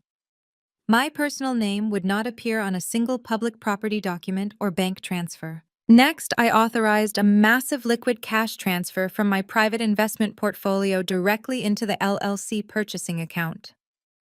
I did not need to apply for a mortgage. I did not need bank financing or a credit check. I had the cold, hard cash ready to deploy, earned entirely through my own ruthless corporate success. 3 days later, I sat at my kitchen island with a cup of black coffee, watching the county auction portal count down on my secondary monitor. The starting bid for my childhood home was laughably low. It was a mere fraction of its actual market value, designed only to cover the outstanding debt Thomas owed the bank. The digital auction opened. A few local real estate flippers placed automated incremental bids, trying to score a cheap suburban property to quickly renovate and flip. I watched the numbers tick up slowly. I did not engage. It is a classic risk management strategy. You never show your hand until the opponent has absolutely no time to react. When the auction clock hit the final 60 seconds, I bypassed the incremental bidding war entirely. I typed in a sweeping definitive cash bid that instantly blew every single competitor out of the water. It was still pennies on the dollar compared to the true value of the sprawling estate, but it was aggressive enough to completely crush the room. The screen froze for a fraction of a second before the system validated my verified funds. The digital gavel fell. The auction permanently closed. Ironclad Holdings, LLC, was officially the sole legal owner of the property. I sat back against my bar stool and took a deep, shuddering breath. The sheer magnitude of what I had just accomplished settled heavily over my shoulders.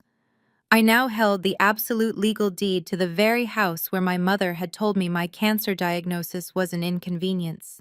I officially owned the hardwood floors my father used to pace while threatening to cut me off financially. They were currently sleeping in beds that belonged to my corporate portfolio. They were planting flowers in a yard that was legally mine. They were, by every definition of the law, unauthorized tenants at sufferance residing on my private property. Thomas thought he was walking into a legal mediation next week holding all the power. He thought he could use the threat of corporate embarrassment to force me into paying his wife's medical bills. He had absolutely no idea that I held the keys to his entire existence in a digital folder on my desk. I printed the official transfer of deed, verifying the state seal of approval at the bottom of the page. I slipped the crisp, heavy document into the leather binder alongside the financial audits Mr. Thorne had prepared. My weapon was now fully loaded, the safety was off, and my finger was resting gently on the trigger. I was not just going to defend myself against their filial responsibility lawsuit. I was going to surgically dismantle their entire reality.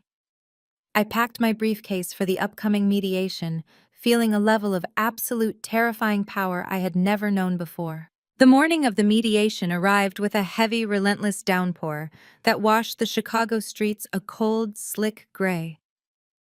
I stepped out of my private car and walked into the soaring glass atrium of the downtown Legal Mediation Center.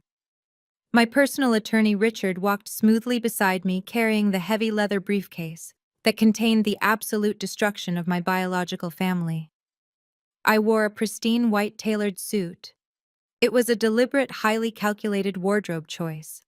White projects absolute authority, total financial invulnerability, and a chilling lack of fear. I was not walking into a negotiation. I was walking into an execution. We were escorted into a sterile, hyper-modern conference room on the 40th floor. The space was designed to intimidate weak opponents. The walls were constructed of soundproof frosted glass. The massive table taking up the center of the room was carved from a single slab of dark mahogany. I took my seat on the far side of the table, placing my hands perfectly flat on the cool wood. Richard sat to my right, unpacking his legal notepads with methodical precision. We did not speak. We simply waited for the liability to enter the room. The heavy glass door swung open exactly 4 minutes late. It is a classic, cheap intimidation tactic used by amateur negotiators to assert dominance. My father Thomas strode into the room first.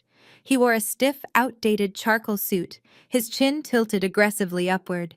He carried himself with the unearned, staggering arrogance of a patriarch who firmly believed he was about to conquer a disobedient child. He did not look at me. He looked directly at the empty leather chair at the head of the table, claiming it as his own. Behind him came the theatrical production. A private medical transport attendant wheeled my mother Carol into the conference room. Carol was playing her role with Oscar-worthy dedication. She wore a drab, oversized sweater to emphasize her physical frailty. She kept her head bowed, her partially paralyzed hand resting limply on her lap, letting out a series of weak, exhausted sighs.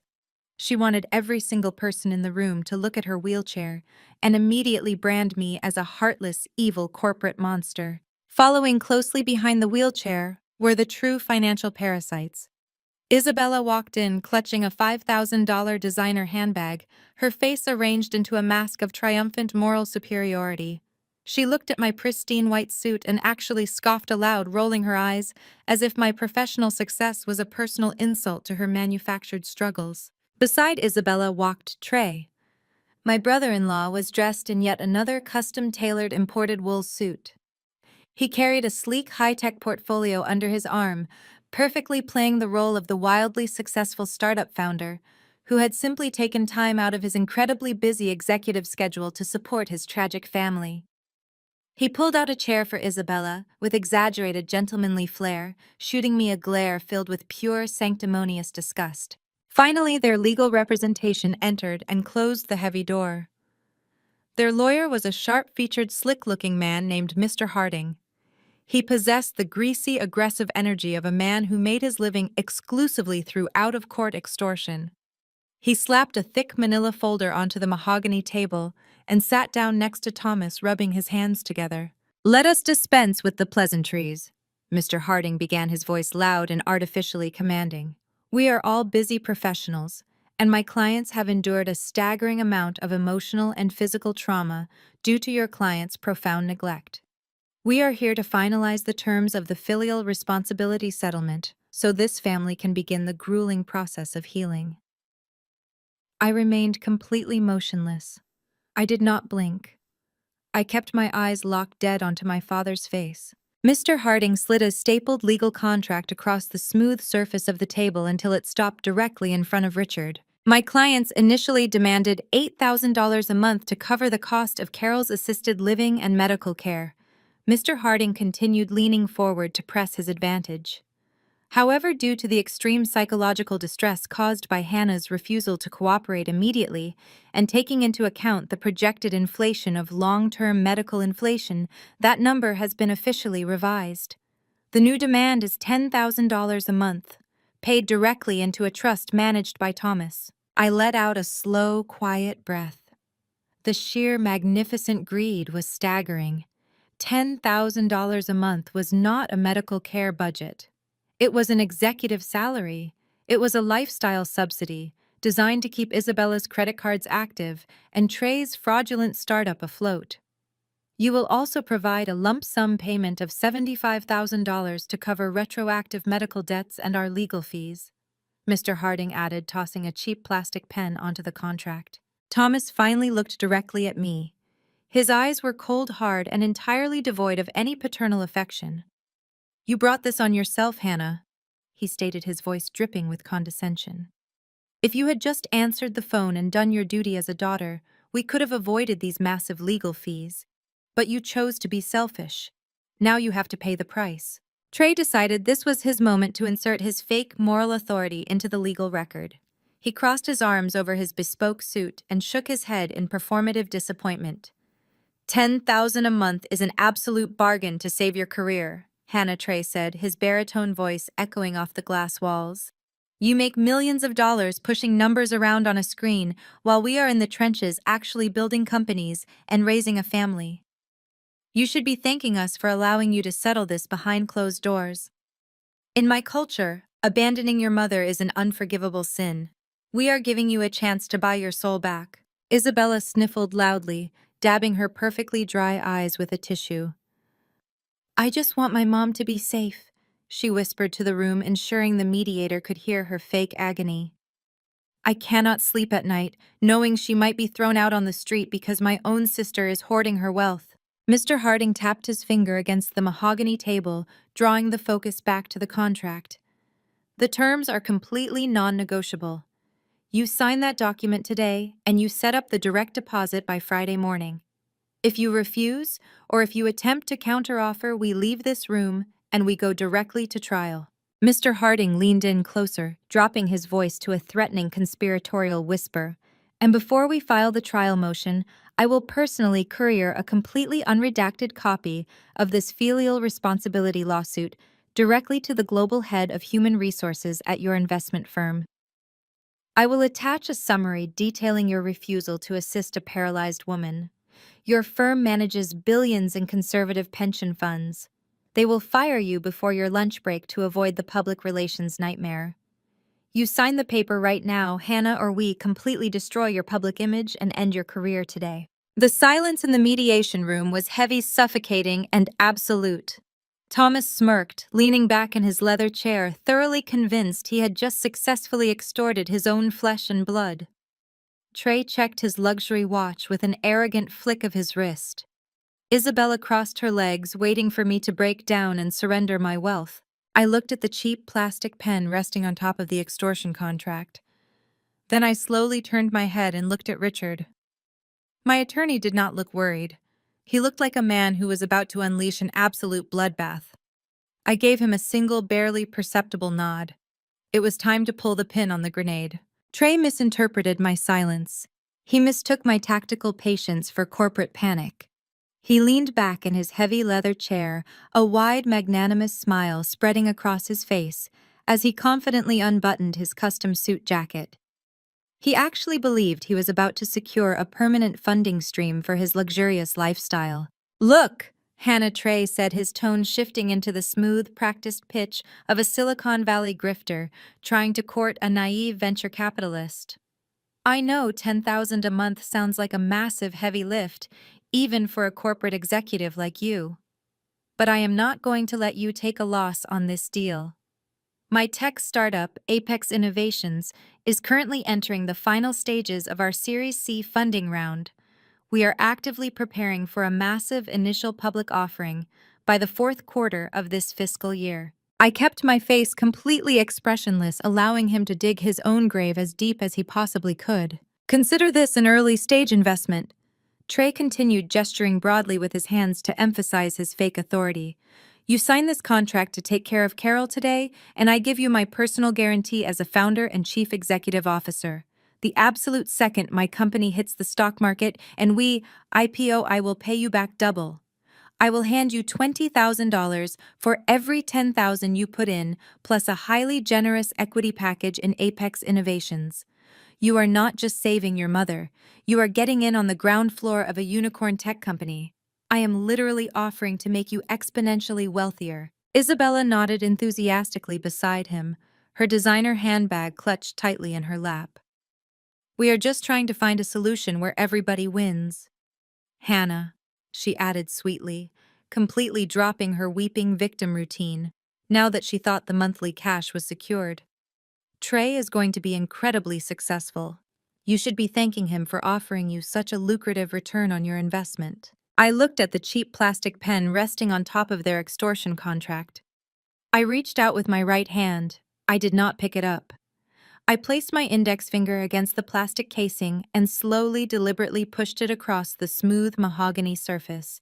It slid all the way back to Mr. Harding, hitting his yellow legal pad with a sharp, dismissive click. "I am not signing your contract," I stated, my voice echoing like cracking ice in the quiet conference room. "And I am absolutely not investing a single cent into your fraudulent existence."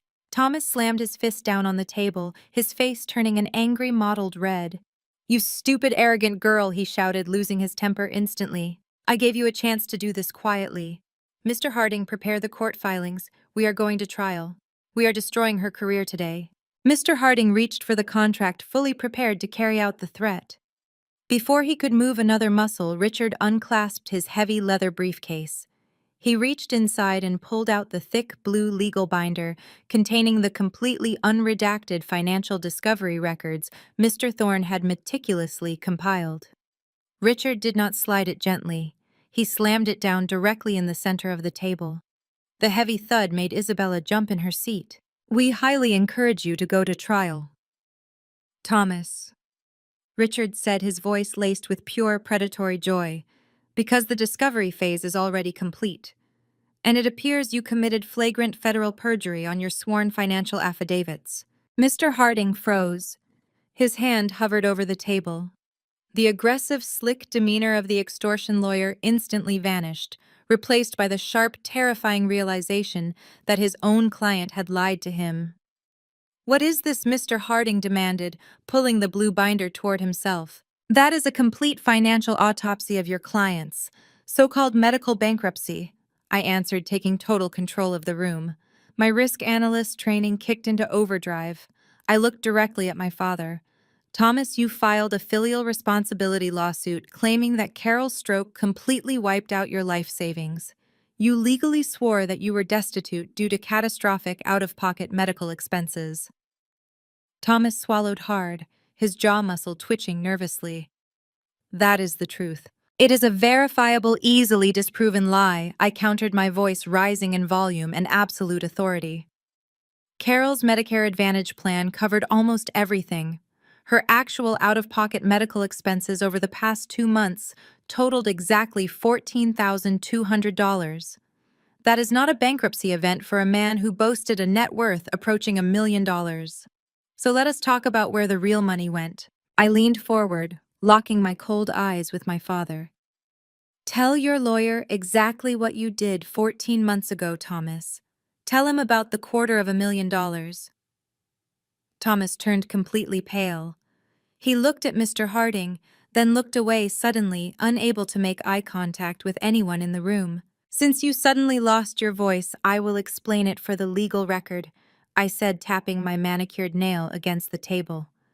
14 months ago, Thomas initiated a massive penalty liquidation of his primary 401k retirement account. He pulled out exactly $250,000 in cash. Within 48 hours, he wired that entire sum to a commercial banking account registered to Apex Innovations, LLC. Mr. Harding violently flipped open the blue binder, his eyes scanning the certified banking records and unredacted wire logs we had provided. He saw the numbers, he saw the dates, he saw the absolute undeniable proof of his client's perjury. You did not go broke paying for a hospital bed, I continued, my voice merciless.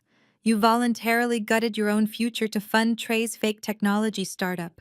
You handed your retirement to a con artist. Trey jumped up from his leather chair, his bespoke suit suddenly looking like a cheap costume. Watch your mouth, he yelled, pointing a finger at me.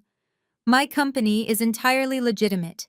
I am building a software empire. Isabella chimed in, her voice shrill and panicked. Trey is a chief executive officer.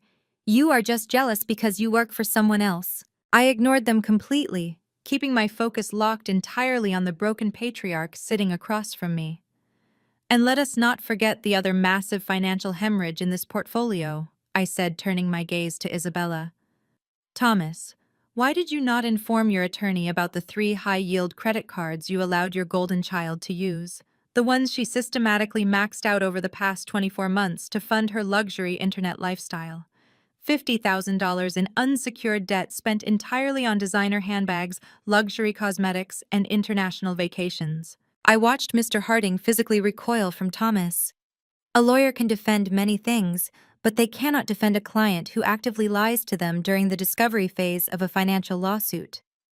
Thomas had walked his own attorney into a massive ethical liability. You filed a fraudulent extortion lawsuit against a cancer survivor. I stated, the absolute weight of my victory crushing the remaining air out of the room. You drained your own wealth to buy Isabella's affection and fund Trey's delusions of grandeur. You are not victims of the American healthcare system. You are victims of your own staggering ego and blinding favoritism. And now you are going to pay the ultimate price for trying to weaponize my success against me. Trey did not possess the intelligence to recognize a lost battle. Instead of remaining silent and consulting his completely horrified lawyer, he doubled down on his absolute delusion. He slammed his hands onto the dark mahogany table, leaning toward me with a desperate, arrogant sneer. You can try to spin those banking records however you want, Hannah Trey shouted, his voice echoing loudly in the sterile conference room. But my company is scaling rapidly. The venture capital is flowing. I am closing a massive seed round next month with one of the largest investment funds in the Midwest. Apex Innovations is going to be worth hundreds of millions. Thomas made a brilliant early-stage investment, and you are just too blind to see the vision. I turned my gaze away from my father and locked it entirely onto Trey. I let a cold, genuine smile spread across my face. I reached into my leather tote bag and pulled out a sleek black folder stamped with the heavily embossed silver logo of my investment firm. I did not slide this folder across the table to Mr. Harding. I slid it directly to Trey. Let us talk about that massive seed round, I said, my voice dropping to a terrifyingly calm register. You submitted your pitch deck and your operational financial records to our venture capital division exactly 35 days ago. You requested a capital injection of $2 million to scale your operations. Trey froze. His hands still resting flat on the table visibly twitched. Our firm receives thousands of pitch decks every single quarter. I continued leaning back in my chair and observing him with clinical detachment. We have an elite team of senior analysts whose sole corporate function is to dissect those pitches, identify fraudulent metrics, and ruthlessly eliminate bad investments. I am the lead director of that specific risk analysis team. Isabella let out a sharp, audible gasp. She looked at her husband, then looked at me, her eyes wide with sudden dawning terror. I personally reviewed your entire corporate submission, Trey. I stated my words, cutting through the tense air like a scalpel. I scrutinized every single line of code you claim to possess. I audited your projected user acquisition costs. I examined the operational blueprint of Apex Innovations. And do you want to know what I found? Trey opened his mouth, but no sound came out. The booming, confident chief executive officer persona was evaporating in real time, replaced by the sheer, suffocating panic of a cornered con artist. I found a complete, unadulterated shell company, I declared, making sure every single person in the room heard the absolute finality of my verdict. You have no proprietary software. You have 0 active enterprise clients. You have generated absolutely no operational revenue since the day you registered the LLC. Your entire business model is a sequence of empty buzzwords copied and pasted from tech blogs. I officially rejected your funding request 28 days ago, and I permanently blacklisted your name across our entire network of partner funds. You are never getting venture capital. You are completely toxic. Trey sank back into his heavy leather chair, the color completely draining from his face. The bespoke midnight blue suit suddenly looked like a tragic costume draped over a terrified fraud. But the rejection was not the most interesting part of my risk analysis. I continued refusing to give him a single second to recover his breath. When a startup founder requests $2 million, we automatically run a forensic trace on their initial seed capital to verify their financial competency. We wanted to see exactly how you managed the $250,000 you acquired from your initial angel investor, which we now know was my father. I pointed a manicured finger at the black folder resting in front of him. Open it, Trey. Read the itemized ledger of your own corporate embezzlement. He did not move. He was completely paralyzed by the exposure. So I read the devastating data out loud for the entire room to hear. You did not hire a single software developer, I stated, my voice echoing with lethal precision. You did not purchase servers or cloud architecture. Instead, you signed a highly overpriced commercial lease for an office space you visit maybe twice a month. You expensed custom-tailored suits. And most egregiously, you authorized a corporate wire transfer of $95,000 directly to a luxury car dealership. You used Thomas's retirement money to purchase that dark blue Porsche SUV you constantly flaunt on your social media accounts. You categorized a luxury sports car as a necessary client acquisition vehicle for a company that has literally 0 clients. Isabella violently shoved her chair back from the table. She turned to stare at Trey, her face contorted in absolute horror. You told me the company paid for the car, she shrieked, her voice cracking with genuine panic. You told me you secured an early-stage investor who believed in your vision. He did secure an investor, Isabella Worse answered for him, keeping my tone ruthlessly steady. He secured our father. Thomas handed him the financial safety net that was supposed to keep our mother out of a state-run nursing home, and Trey drove it straight off the dealership lot at 100 miles an hour. Mr. Harding? The aggressive extortion lawyer began violently packing his yellow legal pads into his briefcase. He had heard enough. He recognized massive federal wire fraud when it was laid out in a verified corporate portfolio. He knew that associating with this family any longer was a direct threat to his own legal license. Thomas sat completely motionless, staring blankly at the mahogany table. The realization that he had willingly handed his entire life savings to a charismatic fraudster had finally broken through his massive ego. He had bankrupted his own wife to buy the approval of a man who was actively robbing him blind. You committed corporate embezzlement, I told Trey, my tone utterly merciless. You committed wire fraud. You drained an elderly man's retirement account under false pretenses. If my firm decides to forward this rejected pitch deck and the accompanying financial audit to the Securities and Exchange Commission, you will not be attending luxury networking events. You will be facing a federal indictment. Isabella grabbed her hair, her perfectly manicured nails digging into her scalp. The luxury influencer lifestyle she had carefully curated was built entirely on a foundation of stolen money and fraudulent credit. She was legally married to a man who was about to be investigated for severe financial crimes, which meant she was legally tethered to his massive, inescapable debt. The crushing reality of her situation was visibly suffocating her. She let out a loud, breathless sob, but this time it was not a theatrical performance for sympathy. It was the raw sound of a woman realizing her entire world had just collapsed. I looked at the shattered remains of the golden child and the fraudulent chief executive officer. They had come to this mediation room intending to extort $10,000 a month from me. They intended to ruin my corporate reputation. Instead, I had methodically dismantled their fake empire, leaving them utterly exposed to the severe, unforgiving consequences of their own greed. But I was not finished.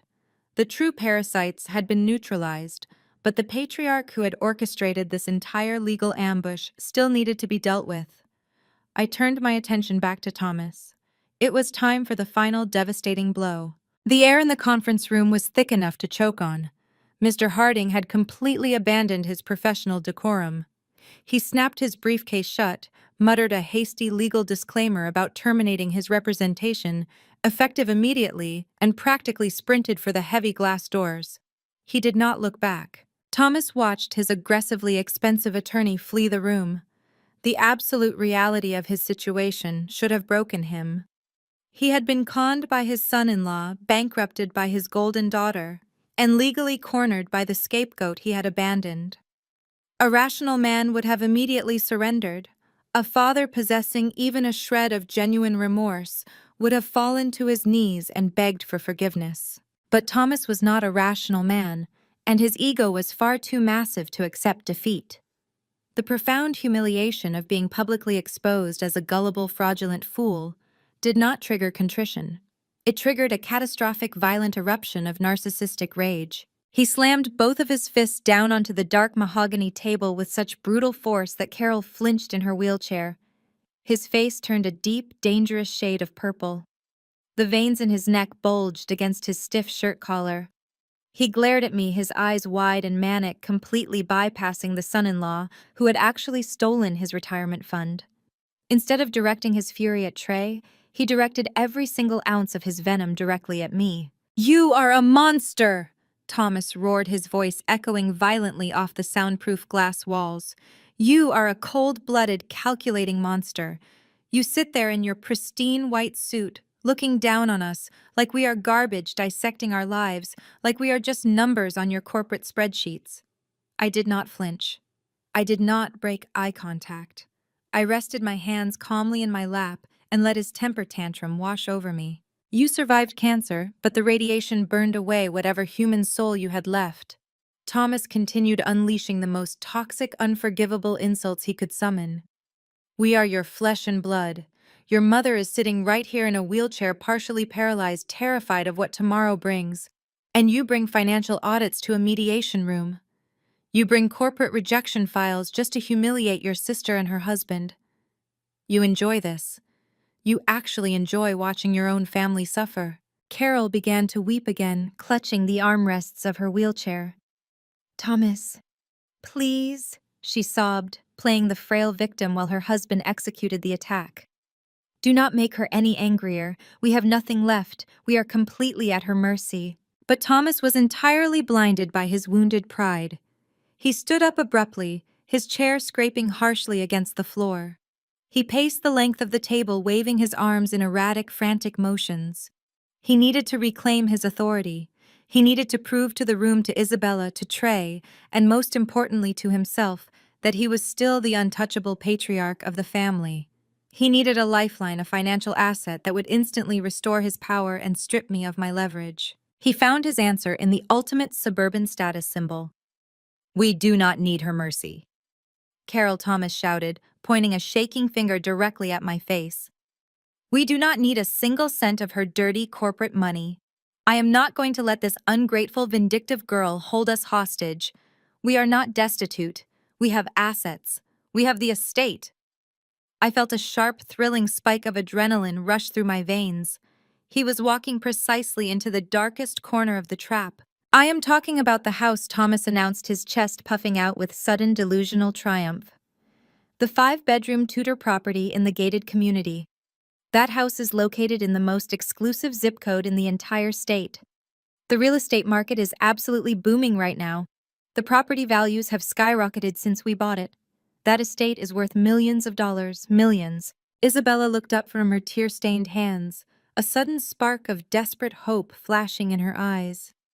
Trey shifted in his seat, the con artist within him immediately recalibrating to this new potential source of capital. "I am calling my real estate broker the absolute second I walk out of this building," Thomas declared, his voice ringing with renewed, arrogant certainty. "I am putting that house on the market this very afternoon. We will sell the estate. We will cash out the massive equity we have built over the past 3 decades. I will use the profits to pay for the absolute best private medical facility in the country for you, Carol. We will buy a luxury condo downtown for ourselves, and we will help Isabella and Trey get back on their feet. We will completely rebuild this family without her." He marched back to his side of the table, leaning his knuckles against the wood, staring me down with a look of pure, concentrated hatred. He honestly believed he had just delivered a fatal checkmating blow to my strategy. He believed he had successfully neutralized my financial leverage by reminding everyone in the room that he possessed a massive, illiquid asset. "You thought you could back me into a corner, Hannah," Thomas sneered, his lips curling into a vicious smile. "You thought you could use your wealth to force us to beg on our knees. But you miscalculated. You forgot about the estate." He slammed his hand on the table one final time to punctuate his absolute authority. "You are officially cut out of this family," Thomas screamed, his voice reaching a fever pitch. "You are dead to us. I am rewriting my will the moment the house sells. You will never get a single cent of inheritance from us. I am selling the house today." The echo of his screaming threat faded into the heavy, tense atmosphere of the conference room. Isabella let out a long, shaky breath of relief, believing her father had just miraculously saved them all from financial ruin. Carol stopped weeping, her posture straightening slightly in her wheelchair. Trey even managed to muster a weak, sycophantic nod of approval toward his father-in-law. They were all staring at me, waiting for my reaction. They fully expected me to look defeated.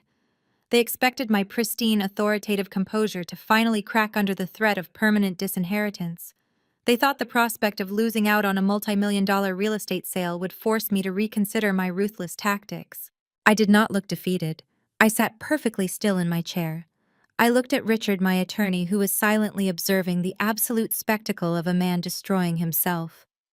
I took a slow, deep breath, tasting the sweet, intoxicating flavor of total victory. Thomas had just played his final card.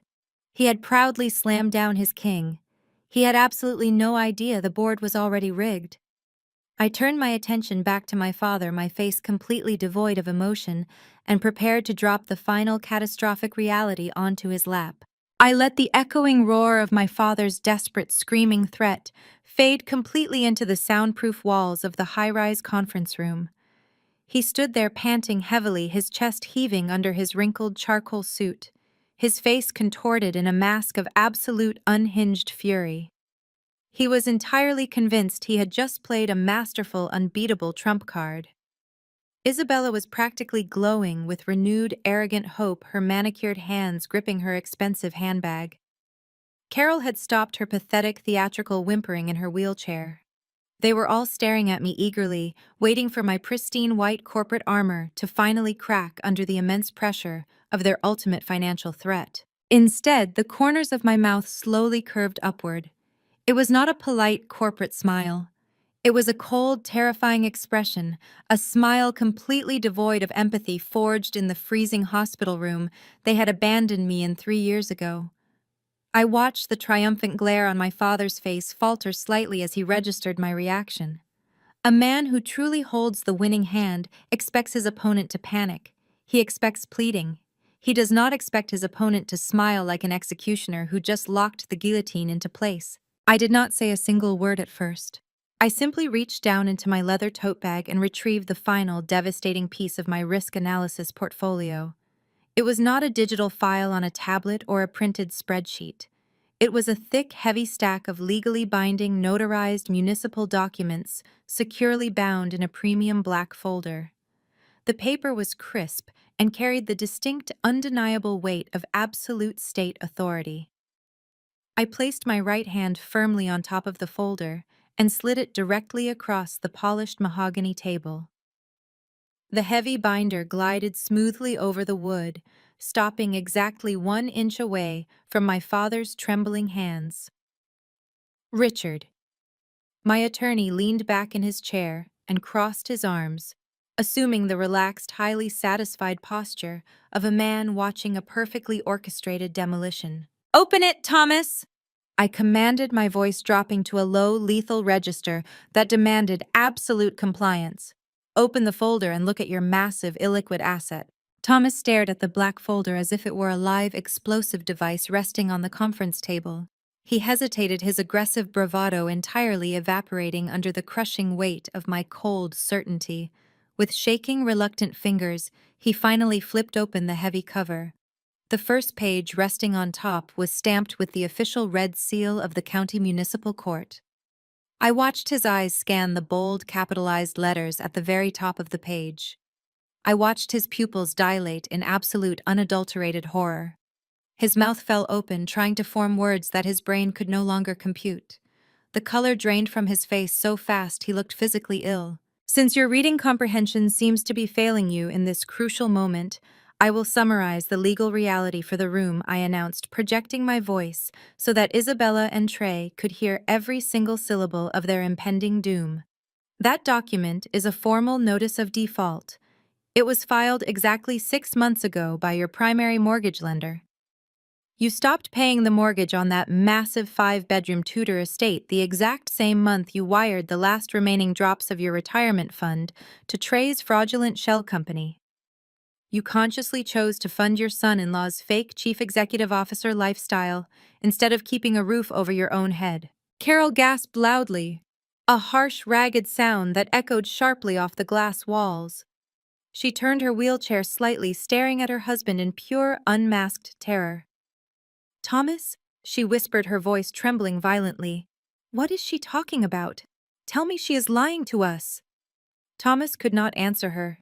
He was completely paralyzed, staring at the municipal seal that proved his absolute financial ruin. "You kept it a secret from your own wife," I continued, twisting the metaphorical knife with clinical, ruthless precision. "You kept hosting neighborhood dinner parties, bragging about your wealth to the local country club, all while hiding the horrifying fact that the bank had actively initiated formal foreclosure proceedings against your primary residence.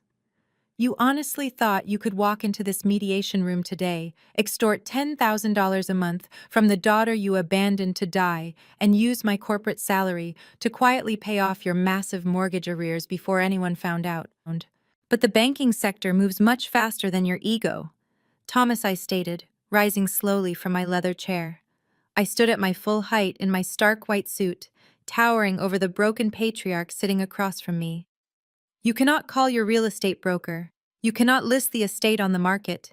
You cannot sell that house to pay for Carol's medical care or bail out Isabella's crippling credit card debt. You cannot do any of those things, Thomas, because you do not own the property anymore. The bank legally seized the estate and put it up for public auction last week. The digital gavel fell. The transaction is permanently closed." I reached across the table and physically turned the second page of the document so the entire room could clearly see the official notarized deed of sale. "Look at the bottom line," I instructed him, pointing my manicured finger directly at the bold text indicating the new legal owner. Look at the name of the entity that purchased your home at the county auction for pennies on the dollar. Thomas's eyes followed my finger. He read the name aloud, his voice breaking into a pathetic, hollow croak. Ironclad Holdings, LLC. Who is Ironclad Holdings? Isabella was hyperventilating now, clutching Trey's arm, her chest heaving as she searched his face for a solution. But Trey was staring at the floor, completely silent, realizing that his free ride was permanently over. He had no venture capital to save them. Ironclad Holdings is a blind, anonymous, limited liability company, registered in the state of Delaware. I explained, my tone radiating pure, unapologetic triumph. And I am the sole, exclusive managing director of that corporate entity. I used a tiny fraction of my personal investment portfolio to purchase the bank deed in pure cash. I am the one who bought it. I sat in my luxury penthouse drinking a cup of black coffee, and I bought your entire life with a single click. I own the hardwood floors you pace on. I own the master suite Isabella grew up in. I own the custom kitchen where you sat and decided my cancer was an inconvenience. I own every single inch of that sprawling suburban estate. You are, by every strict definition of state property law, unauthorized tenants residing on my private property. The sheer magnificent devastation on their faces was a masterpiece. Thomas collapsed backward into his heavy leather chair as if all the bones in his body had suddenly dissolved. Carol covered her face with her partially paralyzed hands, weeping in genuine hopeless despair as the reality of her impending homelessness settled in. Isabella looked like she was going to be physically sick, the fake picture, perfect reality she had ruthlessly sacrificed me to protect, completely incinerated. They had literally nothing left. Their money was gone. Their status was erased. Their home belonged to the family scapegoat. I reached into my briefcase one final time and pulled out a single crisp sheet of paper. I dropped it directly on top of the deed of sale. It was not a negotiation tactic, it was a legal mandate. That is a formal 30-day notice of eviction, I declared, sealing their fate with absolute finality. You are not getting $10,000 a month. You are not getting a quiet out-of-court settlement. You are not getting a single cent of my hard-earned wealth. You have exactly 30 days to pack up whatever cheap possessions you have left and vacate my property entirely. If you are not completely gone by the deadline, my lawyers will send the county sheriff to forcibly remove you and your belongings from the premises. I sat back down in my chair, smoothing the fabric of my suit. The silence that descended upon the mediation room was not just quiet. It was absolute, suffocating, and entirely complete. There were no more screams. There were no more arrogant threats about calling my human resources department. There were no more delusions of grandeur. The execution was finished, and the monsters who had left me to fight for my life had finally been buried under the crushing weight of their own catastrophic greed. The mediator, a neutral third party who had been sitting quietly at the edge of the conference room, observing the entire exchange, finally cleared his throat. He had watched the aggressive extortion attempt unfold in real time. He had seen the hard evidence of perjury regarding my parents' sworn financial affidavits. He did not ask for further discussion or attempt to bridge the massive gap between the two parties. He simply stood up and formally declared the mediation permanently terminated. He stated for the legal record that Thomas and Carol's petition for filial support was entirely baseless, riddled with severe financial discrepancies, and bordered on outright fraudulent extortion. The lawsuit against me was officially dismissed with prejudice right then and there. Thomas could never file it again in any jurisdiction. The legal mechanism he thought would force me into permanent financial servitude had been completely dismantled in less than 30 minutes. Thomas sat shivering in his heavy leather chair. He looked at his paralyzed wife, then down at his empty, trembling hands. He had walked into the downtown building as a demanding, arrogant patriarch and was leaving as an impending federal suspect facing immediate homelessness. Carol continued to weep, the harsh reality of her situation finally piercing her profound, lifelong denial. She had sacrificed her independent, successful daughter to coddle an influencer and a con artist. Her ultimate reward was a 30-day eviction notice stamped with a county seal. But the most violent implosion belonged to Isabella. The golden child was entirely incapable of handling adversity without a convenient scapegoat, and since I was officially untouchable, she turned her sights entirely on her husband. Isabella snatched the financial audit binder from the table and flipped wildly through the credit card statements and corporate expense logs. Her manicured hands were shaking violently as she stared at the itemized list of Trey's fraudulent purchases. The luxury car lease, the expensive dinners, the commercial rent for an empty office. Then the cold, terrifying reality of American marital law hit her like a physical blow. She looked up at Trey, her eyes wide with a mixture of pure hatred and absolute panic. "We are legally married!" Isabella shrieked, her voice cracking under the immense pressure of the realization. "Your massive debt is my legal debt. You forged a shell company with my father's retirement fund, and you put my name on the tax returns as a secondary beneficiary to secure the luxury car loan. You completely destroyed my credit score. My entire social media career is over. I cannot afford my brand deals. I cannot even afford the data plan on my phone." Trey tried to reach out to her, attempting to deploy his smooth, charismatic tone one last time to control the narrative. "Baby, listen to me. We can pivot. We can rebrand this entire situation. I just need a little time to secure alternative capital from a different angel investor." "Do not touch me!" Isabella screamed, slapping his hand away with genuine disgust. "There is no alternative capital. You are a complete fraud. I am filing for divorce this afternoon. I am taking the baby, and I am filing for sole physical custody. I am not going to a federal prison because you wanted to play a billionaire on the internet to impress strangers." Isabella then turned her vicious anger toward Thomas and Carol, proving exactly how toxic their dynamic truly was. She blamed them.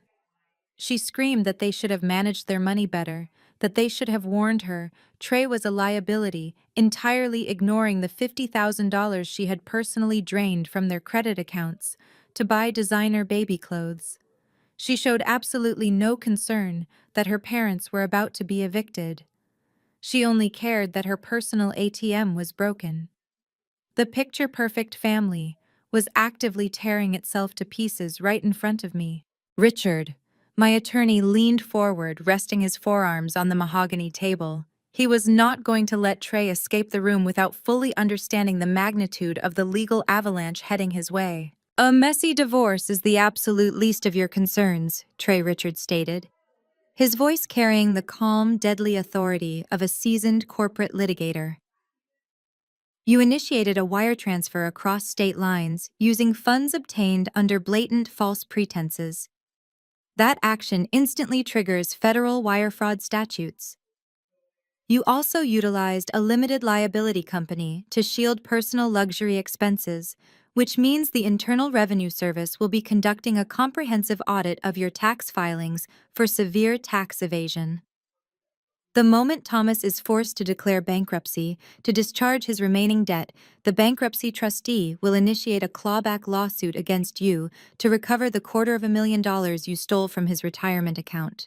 Trey physically stumbled backward, his back hitting the frosted glass wall of the conference room. The bespoke suit could not hide the fact that he was actively hyperventilating. He had spent the last 2 years coasting on sheer arrogance and stolen money completely shielded from the consequences of his actions by my enabling parents. Now the shield was entirely gone. He was facing a multi-agency federal investigation, a bitter divorce, and absolute financial ruin. He had absolutely no venture capital connections to save him because I had personally ensured he was permanently blacklisted across the entire financial sector. I stood up from my chair and smoothed the crisp lines of my white tailored suit. I did not feel a single ounce of pity. I did not feel the lingering guilt that toxic families program into their children. I felt a profound, exhilarating sense of closure. I looked at the wreckage of the family that had abandoned me in my darkest hour. They were turning on each other like starved animals, tearing themselves apart to survive the financial fallout they had entirely brought upon themselves. "Let us go, Richard," I said, picking up my leather tote bag. "The air in here is completely toxic." I did not offer a final goodbye. I did not look back to watch Carol crying in her wheelchair or Thomas staring blankly at the eviction notice resting on the table. I turned my back on them and walked toward the heavy glass door.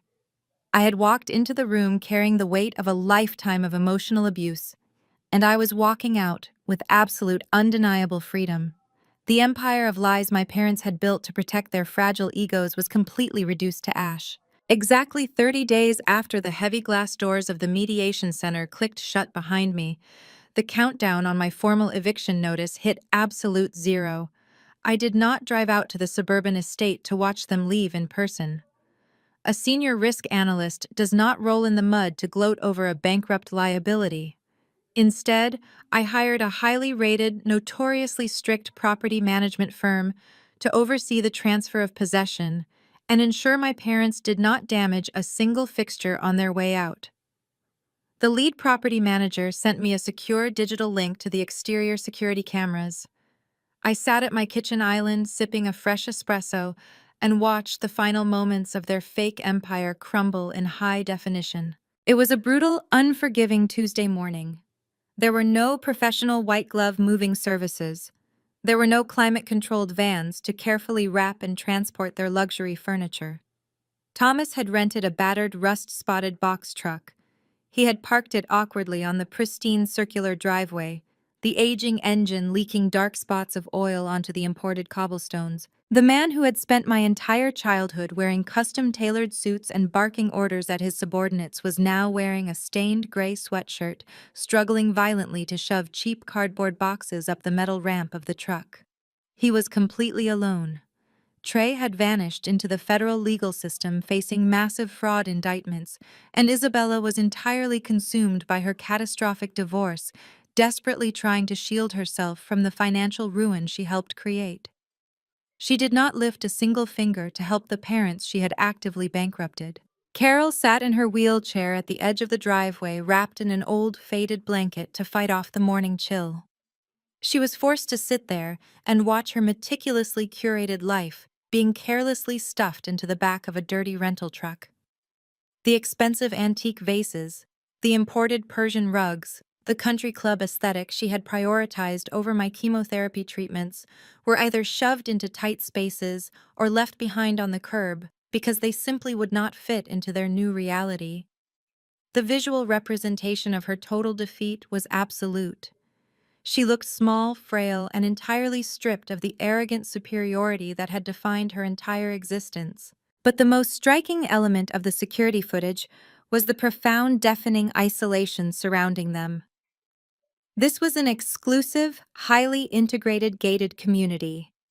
For 3 decades, my parents had hosted lavish garden parties, holiday galas, and charity wine tastings for the neighborhood elite.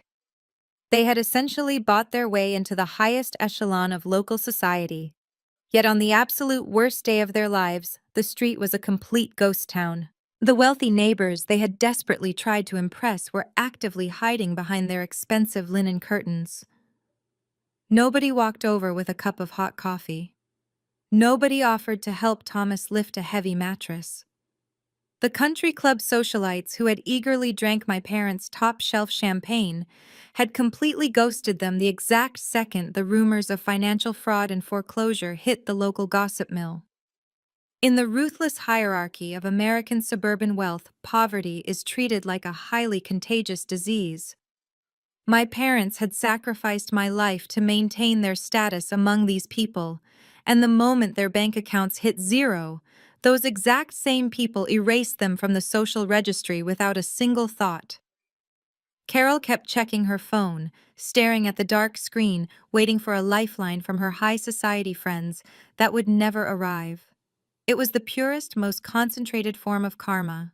The property manager sent me an encrypted file containing the forwarding address they were legally required to provide for final utility billing. They were not moving to a smaller, cozier house in a cheaper suburb. They had been forced to sign a lease for a tiny, low-income, subsidized apartment complex located in a notoriously rough industrial district on the far outskirts of the city. It was the only landlord willing to accept tenants with a recent massive foreclosure and a pending bankruptcy filing on their credit reports. Thomas and Carol were trading their sprawling custom-built Tudor estate for a cramped 500-square-foot concrete box. They would trade the gentle sounds of the private golf course for the constant deafening roar of a nearby commercial highway. There would be no smart thermostats, no imported marble countertops, and certainly no space to entertain the friends who had already deleted their contact information. Carol would have to navigate her wheelchair through narrow, peeling linoleum hallways, relying entirely on a husband who now deeply, fiercely resented her for the loss of his fortune. The psychological toll of that severe downgrade would be a daily, inescapable punishment. They had spent their entire lives running from the concept of failure, projecting a flawless illusion of superiority. They had bullied me, manipulated me, and discarded me to protect that illusion. Now the illusion was completely dead. The harsh, unforgiving reality of the American financial bottom rung was waiting to swallow them whole, and they had absolutely no one to blame but themselves. I watched the security feed as Thomas violently slammed the heavy metal door of the box truck shut. He engaged the rusty latch, walked around to the driver's side, and hoisted himself heavily into the cab. He did not look back at the house. He slowly drove the loud, sputtering truck down the pristine driveway, out through the iron security gates, and completely out of my life. I closed the security camera tab on my laptop. The house was officially empty, clean, and entirely mine. The heavy, toxic weight of my family had been completely excised from the property. I took a deep, refreshing breath of the quiet air in my penthouse, preparing to execute the final, absolute closure of this dark chapter. I did not keep the sprawling suburban estate. Holding on to that massive physical property would have meant keeping a monument to my own childhood trauma permanently anchored in my financial portfolio. I had absolutely zero intention of becoming a landlord in that pretentious gated community, and I certainly had no desire to ever walk through those heavy oak doors again. I called an elite high-end real estate broker the very next morning. I gave her strict, uncompromising instructions to list the property aggressively and sell it as fast as the market would allow. Because the real estate inventory in that specific, highly coveted zip code was incredibly scarce, a massive bidding war erupted almost instantly. The estate sold within 72 hours to a wealthy young dual-income couple who had absolutely no idea about the toxic, fraudulent history baked into the drywall. The transaction was swift, clinical, and highly profitable. When the sale officially closed and the escrow funds cleared into the Ironclad Holdings corporate banking account, I sat in my office and stared at the massive seven-figure sum glowing on my secure monitor. This was the accumulated wealth my parents had guarded so fiercely. This was the money they had prioritized over my life. They had leveraged this exact capital to fund luxury influencer vacations and a fake technology startup while explicitly telling me to call a $50 Uber after a grueling chemotherapy session. I did not need their money. My personal wealth was already secured, built entirely on my own ruthless merit and corporate strategy. I picked up my secure phone and dialed my wealth management team. I instructed them to initiate an immediate, irrevocable wire transfer. I took 100% of the net profit from the sale of my childhood home and donated it directly to a national charitable foundation that provides emergency housing and financial grants to unhoused oncology patients. Every single dollar of the estate that my parents had desperately tried to protect was instantly converted into a lifeline for people fighting cancer completely alone. It was the ultimate cosmic reversal. The wealth that was supposed to fund my sister's superficial vanity and my father's fragile ego was now actively paying for the radiation treatments and safe housing of strangers who actually needed it. I had taken the darkest symbol of my family's greed and permanently transformed it into a weapon of pure life-saving grace. The slate was completely wiped clean. The financial toxicity of my bloodline was officially neutralized. 6 months later, the dust had completely settled. The frivolous legal threats were dead and buried. The hysterical digital smear campaigns had vanished into the endless, apathetic void of the internet news cycle. I stood on the massive wrap-around balcony of my Chicago penthouse, the crisp evening wind whipping lightly at the hem of my silk robe. The city below me was a brilliant electric grid of gold and white lights, stretching out toward the dark, vast expanse of Lake Michigan. The ambient noise of the metropolis was a comforting, steady hum of progress and ambition. I held a crystal glass of a vintage $300 Cabernet in my right hand, letting the rich, complex aroma ground me in the present moment. I was 33 years old. My latest oncology scans showed absolute perfect remission. I had just been promoted to lead director of risk analysis at my firm. I was exceptionally healthy, wildly successful, and completely unburdened by the ghosts of my past. I rested my left hand on the cool metal railing, feeling the steady, powerful rhythm of my own heartbeat. Then, the quiet sanctuary of the balcony was briefly interrupted by a sharp, vibrating buzz from the glass patio table behind me. My personal phone screen lit up the darkness. I turned around, picked up the device, and glanced at the notification banner. It was an unsaved number, but the frantic, breathless tone of the massive text message instantly revealed the identity of the sender. It was Isabella. The message was a chaotic, rambling block of desperate text. "Hannah, please do not ignore this. I have nowhere else to go. Trey is facing a federal wire fraud indictment, and the government officially froze all our joint bank accounts. The bank seized my car yesterday. I am staying in a cheap motel, and the manager is threatening to kick me out tomorrow morning if I do not pay the weekly cash rate. Mom and Dad cannot help me at all. They barely have enough money to pay the rent on their tiny apartment. I know I was awful to you. I know I made horrible mistakes and said terrible things online. But please, I am begging you, just send me a few $1,000s so my baby and I do not end up on the street. You have so much money now. Please act like a sister just this once." I stood in the cool night air and read the message from start to finish. I read the frantic pleas of the former golden child, the woman who had publicly called me a cold-hearted monster in my corporate lobby, the woman who had swiped her father's credit card for luxury baby clothes while I was drowning in medical bankruptcy. Act like a sister just this once. The sheer staggering audacity of that demand was almost poetic. I searched my heart, my mind, and my soul for a reaction. I waited for a flicker of survivor's guilt, a pang of misplaced sibling loyalty, or even a twisted sense of pity for her monumental self-inflicted downfall. I felt absolutely nothing. There was no anger left in my chest. There was no sadness. There was no desire to lecture her about financial responsibility or the consequences of federal fraud. The emotional cord that had once tethered me to this highly toxic family ecosystem had been completely surgically severed. I did not owe her a reply. I did not owe her a lifeline. She had made her choices, she had placed her bets on a con artist, and now she was facing the brutal reality of a margin call. I raised my thumb and pressed the red block contact icon. A small confirmation prompt appeared on the bright screen asking if I was absolutely sure I wanted to permanently restrict this caller. I tapped confirm with zero hesitation. The digital link to my sister vanished into the electronic void, joining my mother and my father in permanent, irrevocable exile. I set the phone face down on the smooth glass table.